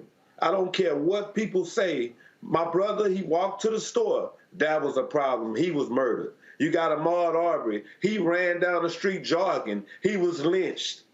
You have Botham Jean. He was in the comfort of his own home eating ice cream and was murdered by a police officer because she came into the wrong house. Not only that, you have Breonna Taylor. She was murdered off a no-knock warrant, and she was killed, and she still don't even know she did because she was asleep. This is not a mistake. These are patterns. And Timothy Eugene Scott, you need to wake up. Lindsey Graham, you the one that said you was going to get this bill passed. You told us that.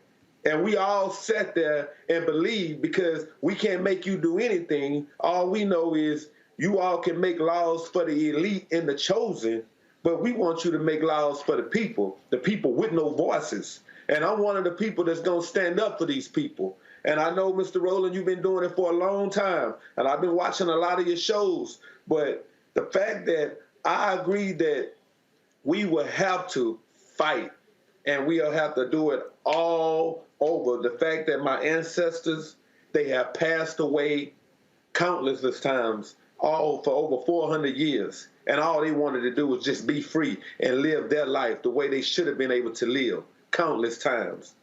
I look up every day and I think about them being bitten, trying to vote, trying to think that, okay, if I vote, I can put the right president in and I can get things accomplished. You know, we believed in Biden's administration.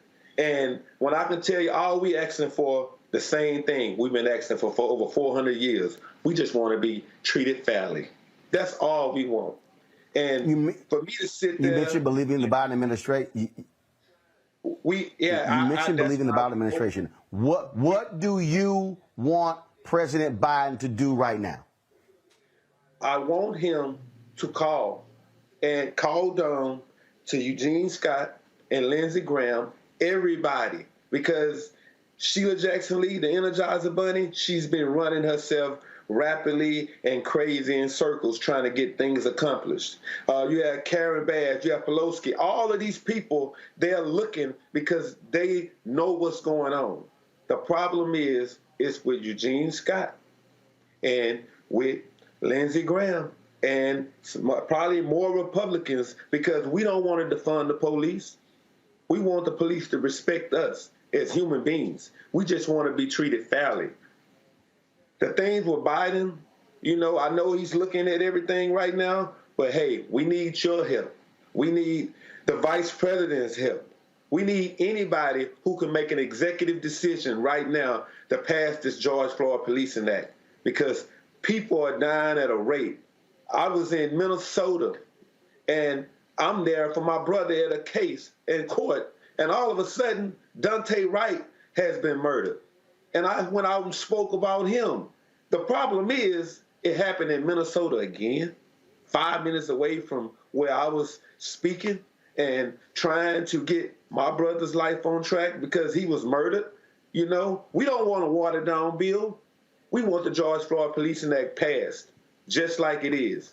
We want to end qualified immunity. We want to end a lot of different things. The no-knock warrants, we don't need to have that. The no chokeholds, we don't need that. We need you all to have the police officers to have you all's dash cams on at all time, your body cams on at all time, because it's a problem if you don't.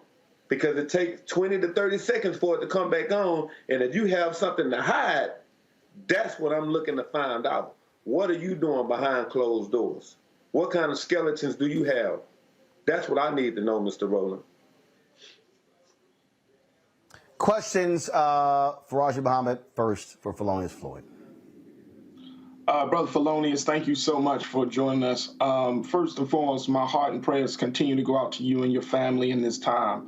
As I'm listening to you, brother, I'm just so disturbed, and it's really unfortunate that you have to come on here and you have to be an advocate, that you gotta continue to push people to do the simple right thing, and it's sad. And I guess I don't have any questions, just because my heart is just broken, because I'm hearing you and I'm reading some of our watchers on Facebook. One of our watchers said you should run for public office, because at this point it's hard to have a belief in anything in the government, just because there has been so many lies that have been told to our people about ensuring some level of justice. So I'm just wondering, dear brother, what can the people do, the community, black folks that are listening and black folks across the country? Your brother's death galvanized a movement like we haven't seen. And I don't think it was just about him. It started with him, but it was really about the larger issue. So what can we do to help you, dear brother? How can we be of a service and assistance? Do we, I'm not even sure if we can get the bill back on the agenda at this point, but what do we need to do on the state level, city level, to help you and your family, most importantly, helping the families of so many other folks that you have come across that have been victimized by police officers? First thing first, we can never give up hope. We always got to be able to work together, because we're stronger in numbers. I say that all the time. The fact that we are, sir? No, I was just agreeing with you, dear brother. I said, yes, sir. Yes, sir. The fact that people got out and marched during COVID, when it was a pandemic, people were losing their lives, going home to tables with empty chairs, and they still got out and marched. They didn't fear COVID. What they feared were police officers out there murdering people. And it wasn't just African-American people out there marching. You had Caucasian people out there marching, people who went to school with African-American people, people who played with us, people who grew up with us. You are not taught to be racist. You become racist because of who in your family. Because outside of that, people don't teach you that. People just tell you to go out and have fun. So I want everybody that's with us, just period. This is a movement, and we need to stick to it, because right now they're sweeping it under the rug. And whatever we have to do to get out there and be team players. And when I say team players, get out there and get to marching and protesting. We got to do it peacefully, because right now, if you do anything wrong, they'll find a reason to kill you. And I want you always to remember this. If they can make federal laws to protect a bird, which is the bald eagle, they can make federal laws to protect people of color. And the thing that I never understood was how, if you can see a black person killed, nobody says anything. But you see a white person killed, and there's an outrage. It's time for a change, and it's up to us as brothers and sisters. Dr. King said a long time ago, he had a dream that people all around the world would join hands together, and we close to doing that, because the world has got behind George Floyd. The world has got behind this movement, and they're pushing behind Breonna Taylor, Ahmaud Arbery, Pamela Turner. I can keep naming them. It's so many of them. Anthony McLean. And this is a sad situation that we have to fight for what we're fighting for, and we have to feel like we're second-class citizens because they're making laws for Asians and everybody else except people of color. Michael. Hey, Brother Felonious, thanks for coming on today and sharing this information with us. And yes, sir. I'm just, my heart goes out to you and your family, and you all keep persevering as well. Yes, so I see that also. yesterday, the New York Times had a huge story that talked about more than half of police killings are mislabeled. And they looked at they're looking at a 40-year period of time from 1980 to 2018. And about 55% of fatal encounters with police officers have been mislabeled. They have not properly been counted. So we're looking at about an undercount of about 17,000 people who have been killed by police from 1980 to 2018. With information like this just came out yesterday. With information like this, one, do you think this will help be able to push through the George Floyd Justice and Policing Act? Because one of the things that it will do is require accurate reporting when it comes to police fatalities. And two, there's some talk about a carve out to the filibuster rule to be able to get this pushed through the Senate by 51 votes, 50 Democrats and Vice President Kamala Harris being the tiebreaker. What are your thoughts on this and trying to get this pushed through through a carve out to the filibuster? Because we're not going to get any help from Republicans on this. They've just been stalling. But my thoughts is we gotta build. We gotta build, and we have to continue. Just like you said, what you read in the Times, we have to continue to gather that information and just apply it to people who need to hear it constantly. Because the problem is not us. It's clearly everybody else. Because we're not the one killing people. We are the ones being murdered. So for us to have the problems that we're having now, I pretty much think that we need to, not only us, anybody else who wants to relay the message, just like what you just said, we can. I'll even speak to them when I have the opportunity to, because right now, evidently you can see what's going on. Nobody wants to speak to me now because I'm in an outrage. And the fact that, I understand, but the problem that I'm going with now, it's not about how much. The problem is basically it's like change doesn't come without cost, and it's basically how much are you willing to lose to win the fight? That's it. We're not going to war, but we're not laying down either. So I stand with you, brother.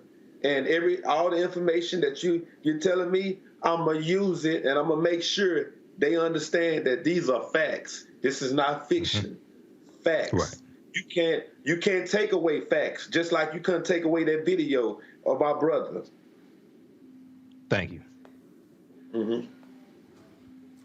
Philomena's last question for you. I said earlier this week that I believe that the George Floyd family, the Breonna Taylor family, others' family, they should announce that they are coming to Washington, D.C., that they are demanding that Senator Tim Scott, Senator Lindsey Graham, Senator Mitch McConnell, Senator Chuck Schumer, Senator Cory Booker, Senator Dick Durbin sit at the table to meet with them and look them in the eye and say, why have y'all failed? Is that something that y'all are considering, literally making that demand and say, we are going to come to Capitol Hill and we want that meeting and see who shows up? I'm willing to do it. I'm willing to do it because it's not just my brother's life that has been taken away. You have millions and billions of people living in this world where they are killing innocent people. I'm talking about police brutality on innocent people. I will go. Just give me the time and the place. I will be there because somebody has to speak out. Somebody has to let them know that, hey, I'm still here. You're not finna just grab pliers and twist my teeth and make it hard for me to live. No, I'm here. I'm here to stay. I want to be able to make sure my kids be able to live in this world without telling them, hey, make sure when the police pull you over, make sure you have all the windows down, for they won't be able to say, hey, I thought somebody was in the back seat, that's why I started shooting. No, I don't hate police. I think police are good people. But the fact that I have to get up out of my bed every day and tell people what reality is, this here is a big mess. And we're not sleeping. We're wide awake. We can get the Capitol Hill, Mr. Rowland. We can do that. I'll be with them if they want to. I'm here for them. Y'all let me know when you do that, and we'll be there to live stream y'all walking up the steps on Capitol Hill to that meeting. And so I think they have to be challenged directly. And yes, President Biden has to be challenged directly to actually do more as well, because frankly, the White House has been silent this week on the collapse of these talks, and it's time for them to step the hell up. Felonious Floyd, I always appreciate having you on the show, brother. Thanks a lot. Thank you so much. All right, then, folks. I want to talk about a couple of stories here before I go to my final guest, and that is a brother who was actually cleared. This is out of Michigan.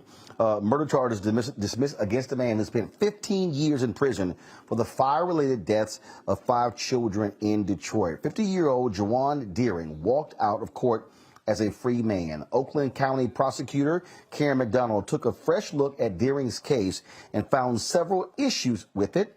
She was right. An investigation found misconduct by police and prosecutors. Deering is not going to face a second trial for that. Michael, are these prosecutors going to be disbarred? Because see, that's what has to happen. To me, yes. when you see misconduct in these cases, cops should be fired. They should be charged. Prosecutors should also have their law license snatched.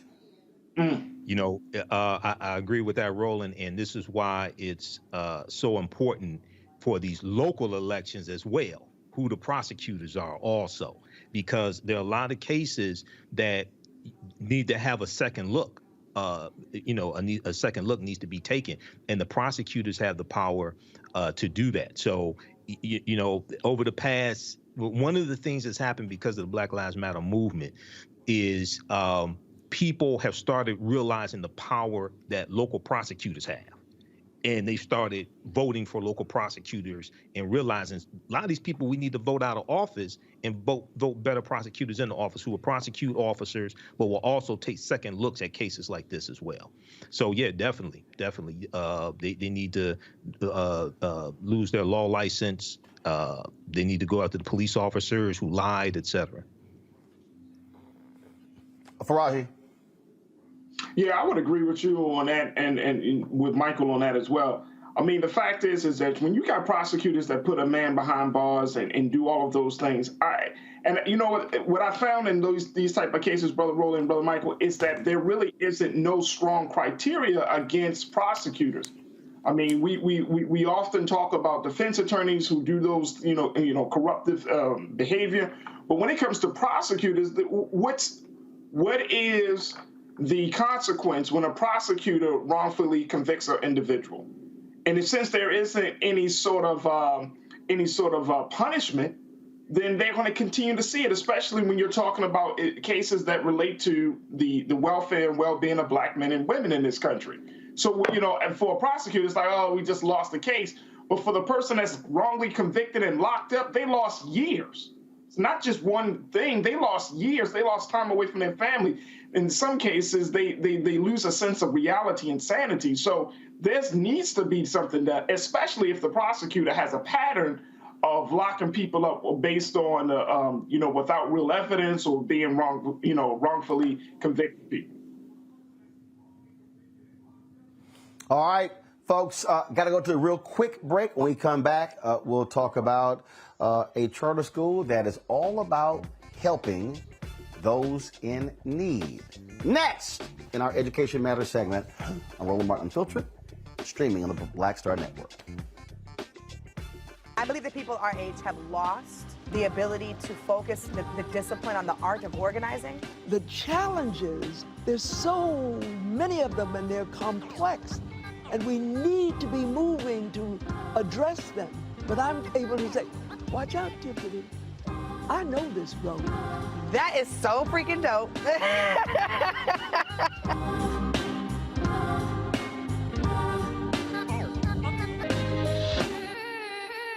Hello, I'm Bishop T.D.J. How y'all doing? It's your favorite funny girl, Amanda Seals. Hi, I'm Anthony Brown from Anthony Brown and Group Therapy. What up, Lana Well, and you are watching Roland Martin Unfiltered.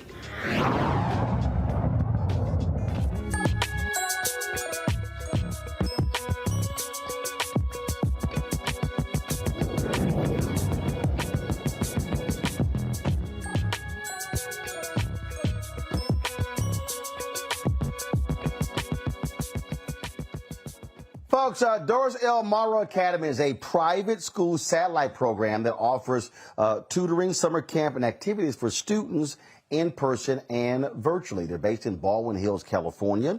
The school is named after the founder's mother, a social worker who profoundly valued education. Joining us now is Kimberly Morrow Brock, founder and executive director of the Doris L. Morrow Academy. Glad to have you here, Kimberly. First of all, I call it a charter school. It's not a charter school. No. And so sorry about that. And so, when did you start this? When did you start this? And what was a specific thing that caused you to say, look, you know what, I got to do this? So I have been teaching, and I had been an administrator in public school for over 20 years. And when the pandemic hit in June of 2020, I resigned from my position. And I began tutoring students. And I noticed a lot of people were posting on Facebook that they were really having difficulty with the distant learning. And so I thought, you know, this will be a great opportunity for me to help people during this time of their need. And I decided I was going to do tutoring services. Well, one of the parents that I met said, I would like for you to be my children's teacher. Can you homeschool them? And I was like, oh, okay. So I went online and I looked up at the California Department of Education to see what it is I needed to do. And I learned what I needed to do. I needed to file a private school affidavit and basically create the curriculum, and that's exactly what I did. So I started out in August 2020 with 2 students in my homeschool, and then I had, I think it was like 4 students that I was doing distant learning tutoring with. So I started out with 6 students, and it was wonderful. The parents loved it. They loved the fact that their children were getting this personalized attention. And the students that I homeschooled, I really customized everything around their interests. Wow, that is pretty interesting there. How many students are you serving? Currently, I serve 4 students for homeschool. I haven't picked up any additional tutoring students this year, but I have a number of parents who have called and inquired. And, you know, 4 doesn't sound like a lot. It's like, oh, only 4 kids. But let me tell you, those 4 students that we are serving, they are getting one-to-one attention. I actually have a teacher assistant. She's actually a teacher, but she works with me 3 days a week, 4 hours a day to actually ensure that these students are getting that one-to-one attention, because we work with them on all of the skills. And keep in mind, some of the students are struggling learners. And they really need that additional attention.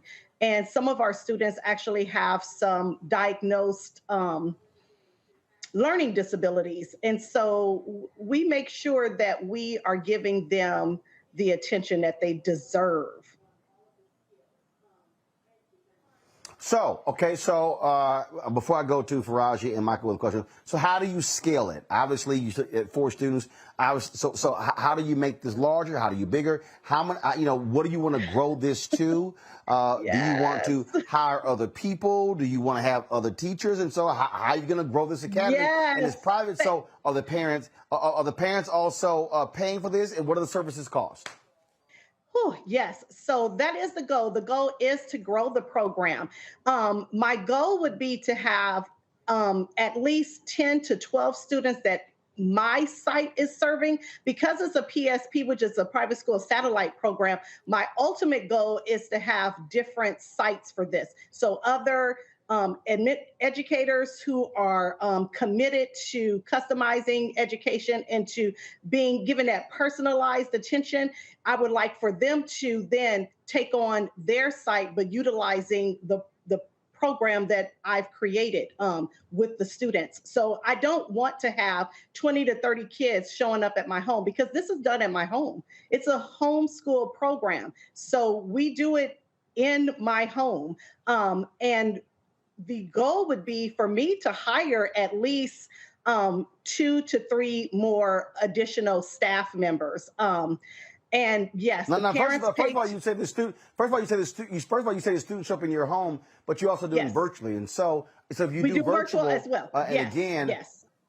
So what would be your capacity? That's the real issue. So the capacity for my home site would be 12 students. But then I would want to get, my long-term goal, Roland, is to franchise this. So just like, Sylvan has different centers. So I would like to have different Doris L. Morrow Academy satellite programs where other educators who are committed, just like me, are running the same program, but from their place of residence. So that's my long-term goal. So I can service more students than what I can personally service. So right now, this is just year 2. I'm just getting started. I'm actually putting some things, procedures and processes together. So that's the long-term goal. But for my personal on-site, I would like to get at least 6 to 8 additional students. And if I can get some virtually, then that would be great too, because then I'll be able to manage that. But I don't want to have too many students where then I'm taking away from the original purpose of the school, which is to make sure that these students are getting attention and that they're getting that personalized attention. I hope that answered your question. Well, it did, but look, but the bottom line is this here. I get in terms of what you're able to do, but I do think the ability to be able to broaden. Again, last question in terms of, is there a cost and how much is it? Yes, so there is a tuition cost. It's $800 a month if a parent chooses to send their child 5 days a week. And then the tuition diminishes depending on how many days they're going to send them. So if they're sending them 3 days a week, they're sending them 2 days a week, then the cost, it goes down. Now, some parents have opted that if their child is only coming 3 days a week, but they still need a little help, then they'll do virtual. So they'll attend the classes virtually. But that's happened in a few cases. And so I'm really I'm trying to put together something that parents can really be proud of, because here's the bottom line. The students that I currently serve, they would be lost in a public school classroom right now because their needs are so great. Their academic needs are so great. And they just would not be served properly. I've been in public school education. I know the game. I know students that are quiet, students that don't make a fuss. They just get lost and they get pushed forward. When I was teaching high school, I taught 10th grade and 11th grade. I would have students that could barely read and forget writing a 5-paragraph essay.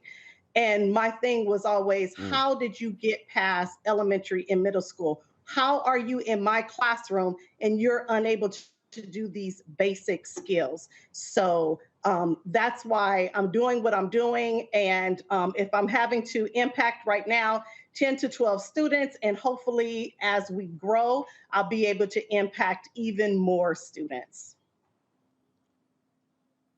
All right, then. Kimberly Brock, we appreciate it. Thank you so very much. Good luck. Thank you. Thank you.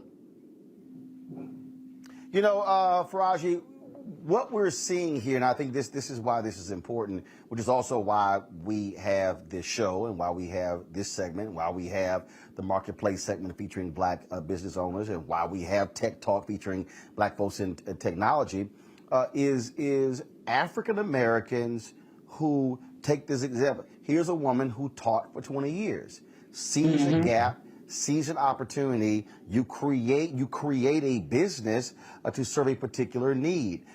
So it's important for us to be able to amplify these things, but also show people that you don't have to just be stuck working for somebody else.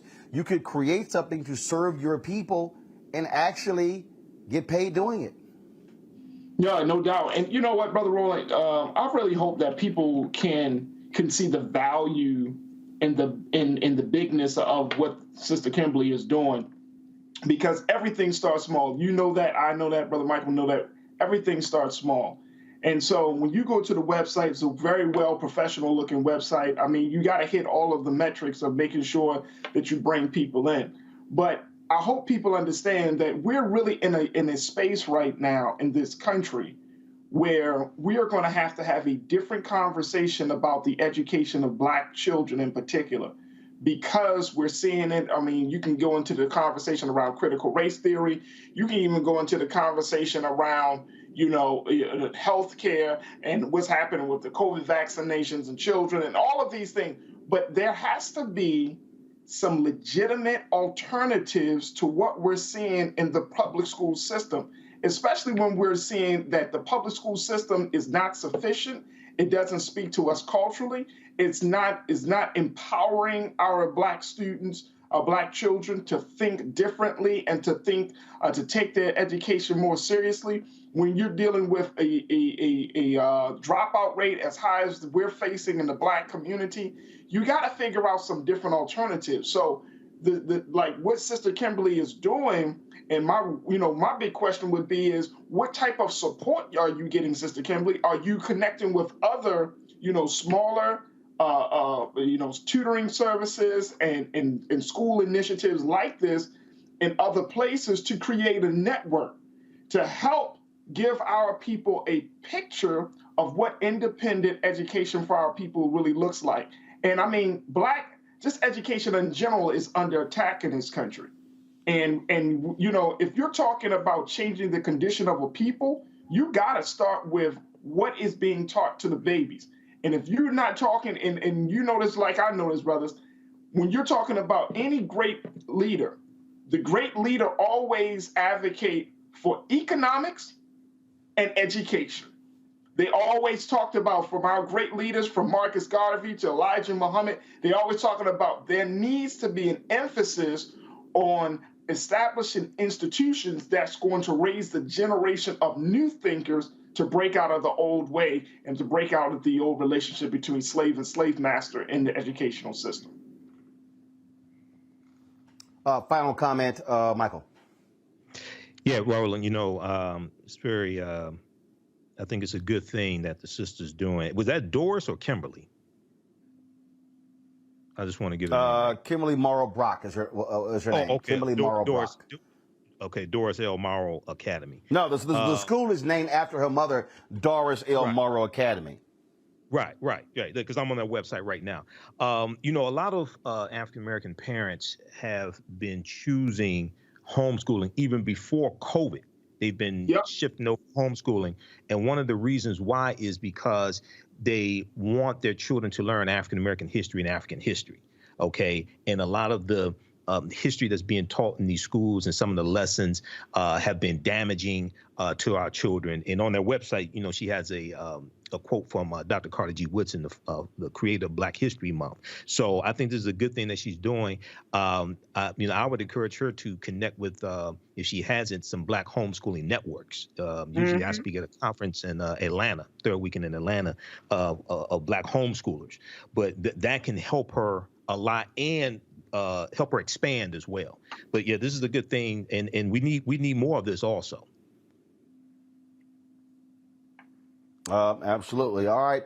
Faraji, Michael, appreciate it. Kelly, thank you very much. She left earlier. Folks, I want to thank all of you for checking us out. Please support what we are doing. We are building something here. And actually, and this is why it's important. Ozy Media, Carlos Watson, kill the music, please, founded Ozy Media. Well, they announced today that they are shutting down. The New York Times did a huge story on them where people were questioning their numbers. Things were not adding up. They were sitting here how they were buying their numbers. They were busted by trying to impersonate a YouTube executive. But here's why I need you to understand something. Carlos Watson said last year Ozy did about $50 million in revenue. So while we've been out here fighting these companies getting money, you know what these companies were doing? According to the Wall Street Journal, they were like, to satisfy sending money to Black-owned media, minority-owned media, we're going to give it to Ozy because he's Black, it's Black-owned, he's the founder. Now we know that it was built on fraud, meaning fraudulent numbers, meaning they could not justify it. So the real issue for all of those advertisers out there and all of those companies and all of those individuals who accepted their numbers, How in the hell y'all been making us jump through hoops to justify our numbers, which are real, which are public, but you didn't do it for them? See, folks, this is truly black-owned media. And what we have been doing is building something here. So let me just give y'all some numbers. All y'all sitting out there, all of you advertisers, okay? Because see, I know what y'all also did. Oh, Carlos is safe. Because see, that's what part of the problem here, a lot of these white execs. Oh, what's a safe black man or black woman to give to? I know the game that's being played. In 2021, Roland Martin Unfiltered has done 73,700,138 views on YouTube alone. 680,925,126 minutes watched. 800,806 subscribers on YouTube. On Facebook, we have done 77,652,490 views. 93,009,135 views on Facebook, where we have 1.3 million followers. Twitter no longer uses Periscope, but there we've got 618,116 followers. Instagram, which only keeps data, 90 days of data. IGTV, 610,000 views. 235,000 live views. The reach has been 1.44 million. Instagram followers, 612,934. Black Star Network, which we only launched it less than 30 days ago. We're close to 15,000 downloads. Total views since launch, 82,526. Minutes viewed, 26,859. Why am I walking y'all through this? Because we have a real black-owned company. We are about to start announcing the shows that we're going to have on Black Star Network. It will be more than just this show.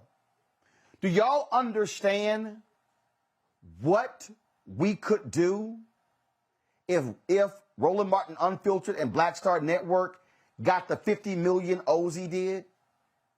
Do y'all understand how many people we could actually employ? How many journalists we could employ to build out our website, to have staff all across the country? And see, the Wall Street Journal, y'all, did an article talking about Ozy. And who are some of the companies that invested in Ozy? Who are some of the companies that gave them millions of dollars? General Motors and Chevrolet, Target, Ford Motor Company, Airbnb, Goldman Sachs, Group Inc. In fact, let me read this. This is what the Wall Street Journal says. Ford Motor Company, Airbnb, Goldman Sachs, Group Inc., and Target are among the advertisers that have paused their campaigns, according to people familiar with the matter. Together, the paused ad campaigns, which include other companies, amount to about $5 million in revenue for Ozy. It's the pause campaigns. 5 million revenue is almost double what we did last year. So do you know what we could do with 5 million in revenue? Who we could employ, the kind of coverage that we could do? I'm telling you this is because this here. Every single one of you advertisers that gave money to Ozy, you're going to be hearing from my sales team, and you already are getting the call. Let me tell y'all this here, because I told y'all I'm not sitting here playing. Okay?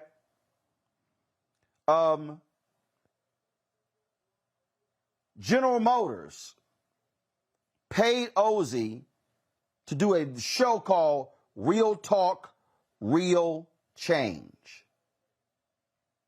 The concept was conceived by Carol H. Williams ad agency. If you go to YouTube, you can see some of those shows. General Motors, Chevrolet.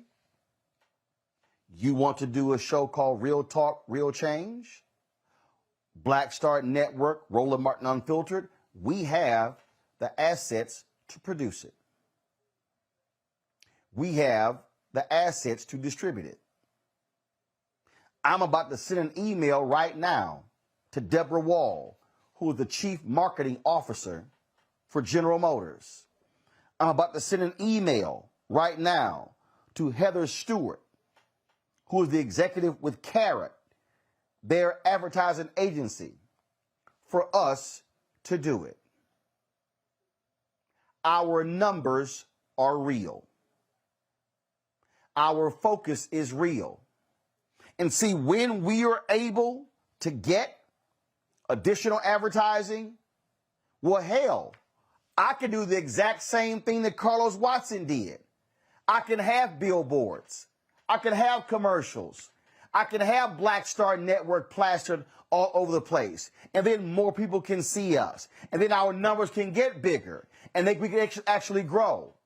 But when black-owned media is frozen out of the marketplace, when $322 billion is spent on an annual basis, and black-owned media is receiving anywhere from 0.5 to 1% of that $322 billion, that's why we don't have black-owned media with scale.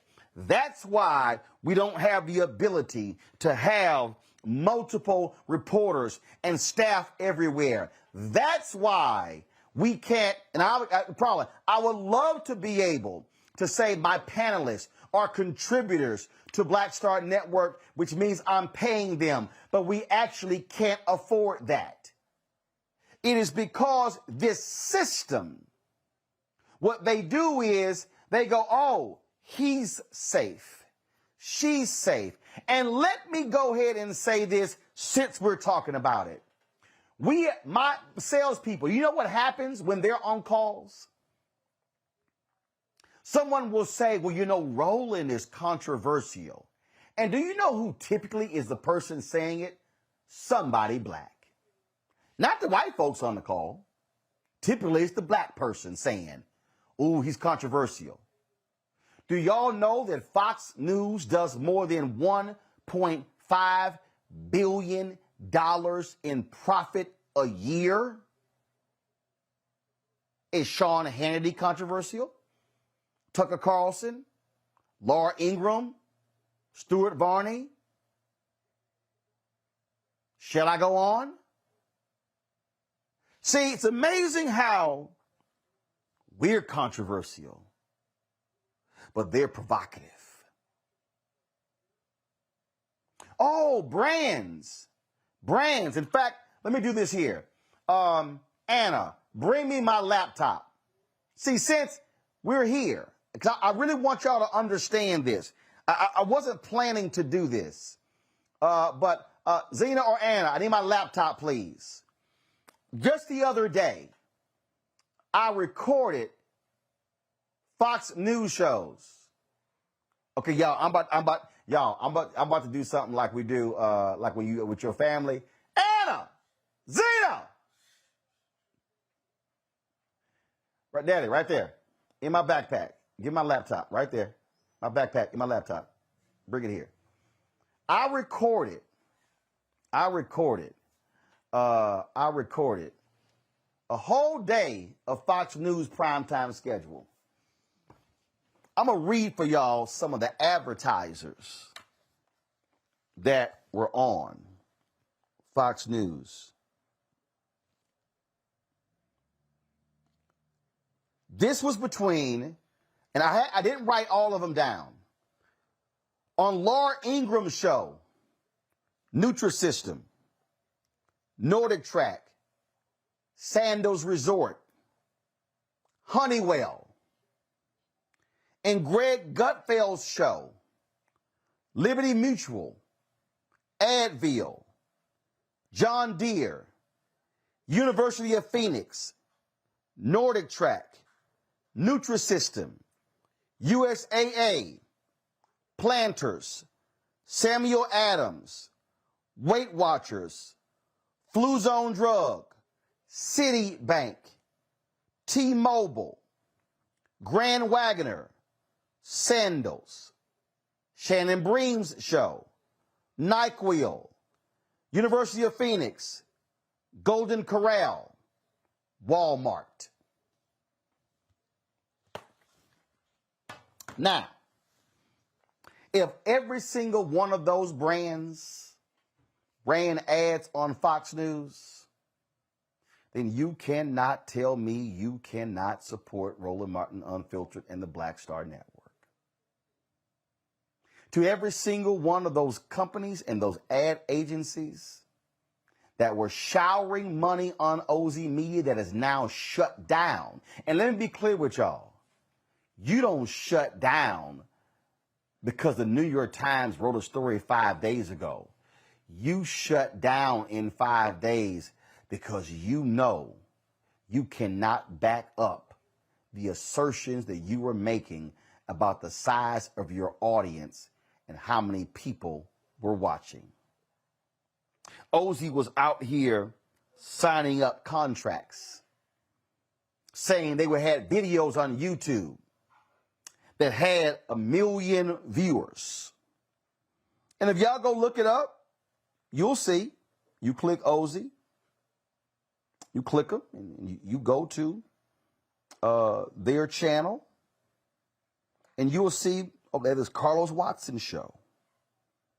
And you'll see these videos.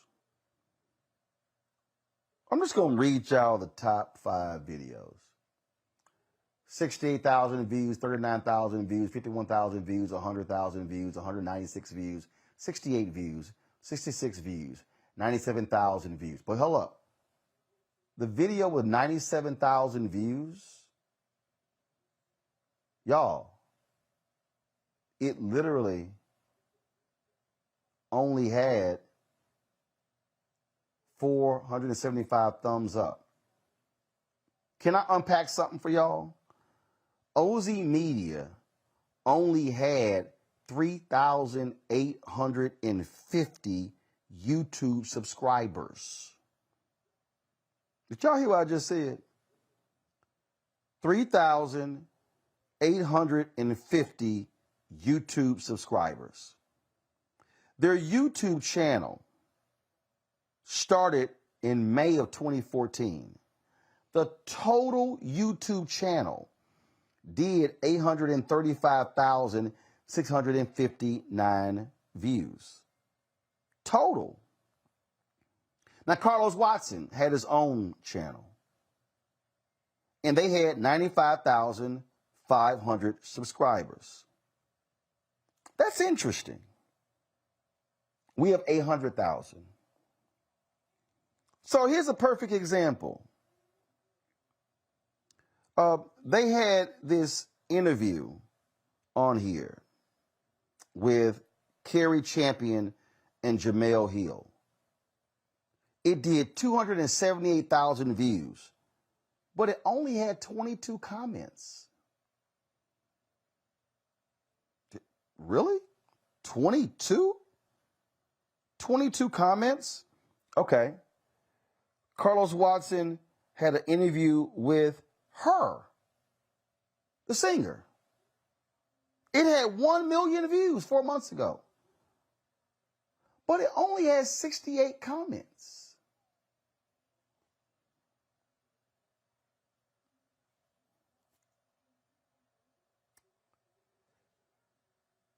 He interviewed modeling star Lena Bloom 3 months ago. 1 million views. 338 comments. If you read the New York Times article, what you will discover is that they were accusing them of inflating their numbers. Just to put this thing in context, when you have real audience, real engagement, I'm just going to show you a few comments. I'm just going to show you one of our pieces. Here's a perfect example. It's a perfect example when you talk about the difference with audience. Ellen Pompeo, the crazy ass white woman segment we had, white people segment from yesterday, in 19 hours has done 110,000 views. Is Michael Farage still there?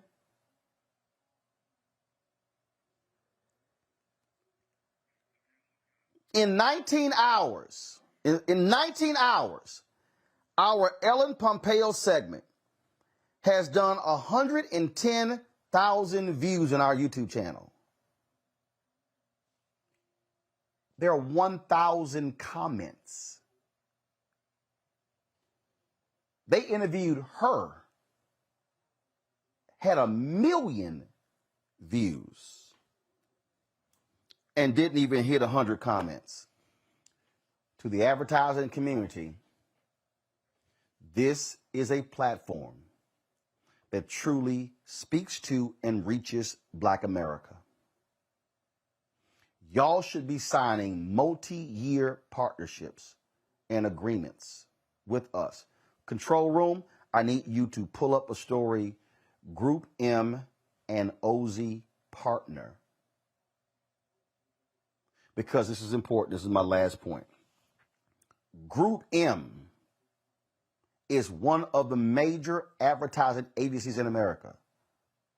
I believe that they control in excess of $40 billion in company advertising budget. The CEO is Black. His name is Kirk McDonald. Kirk used to work at Time Warner. I've met Kirk a few times.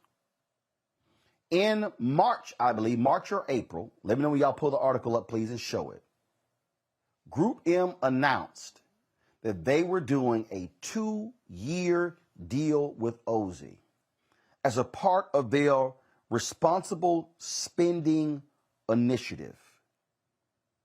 This is a multi-year deal, and I guarantee you it is a multi-million-dollar deal. The announcement in Ad Age says Group M takes a responsibility-focused approach to media buying.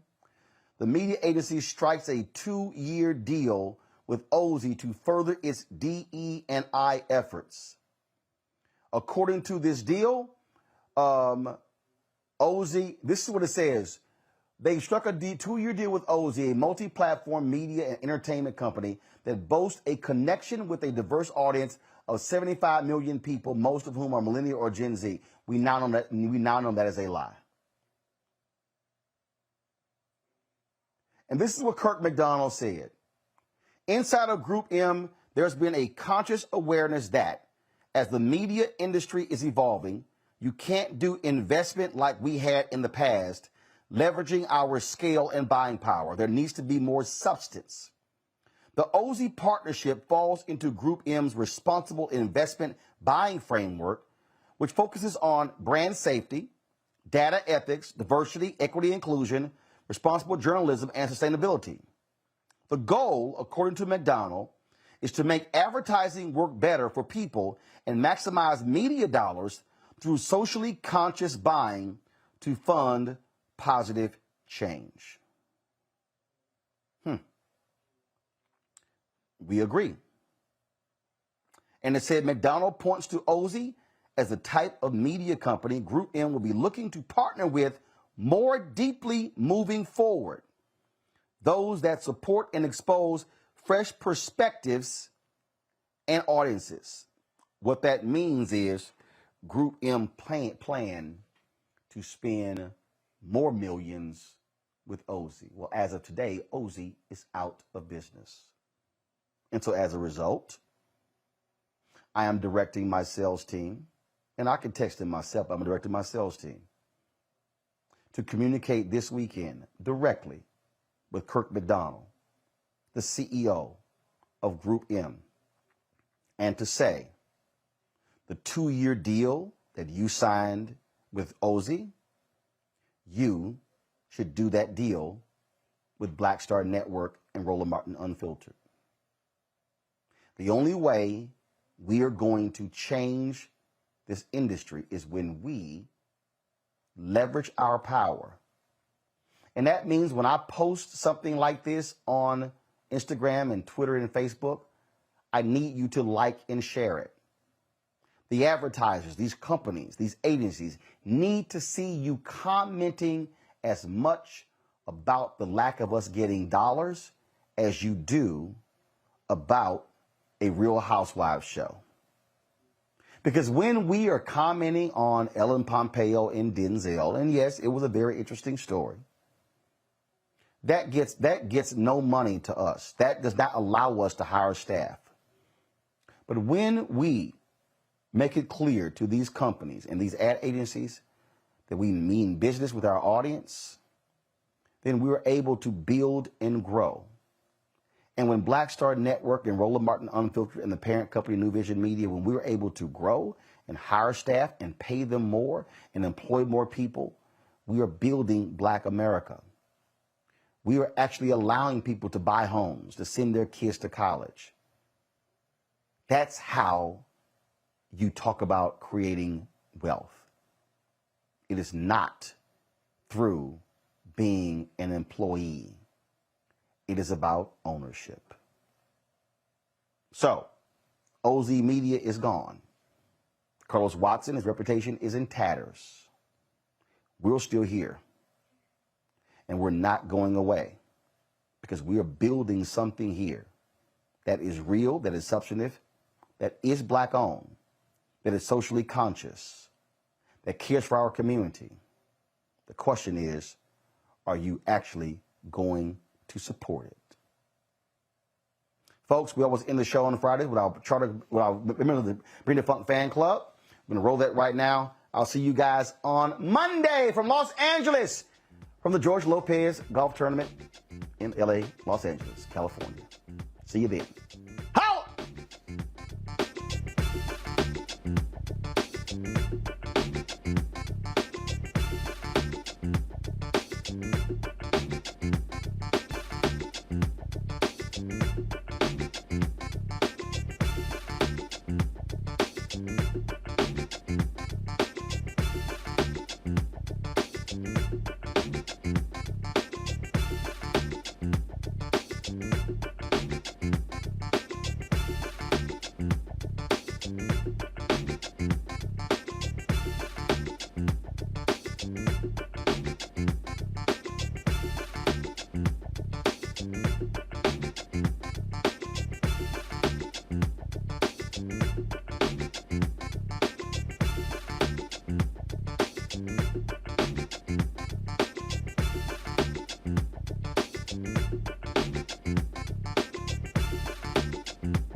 Peace.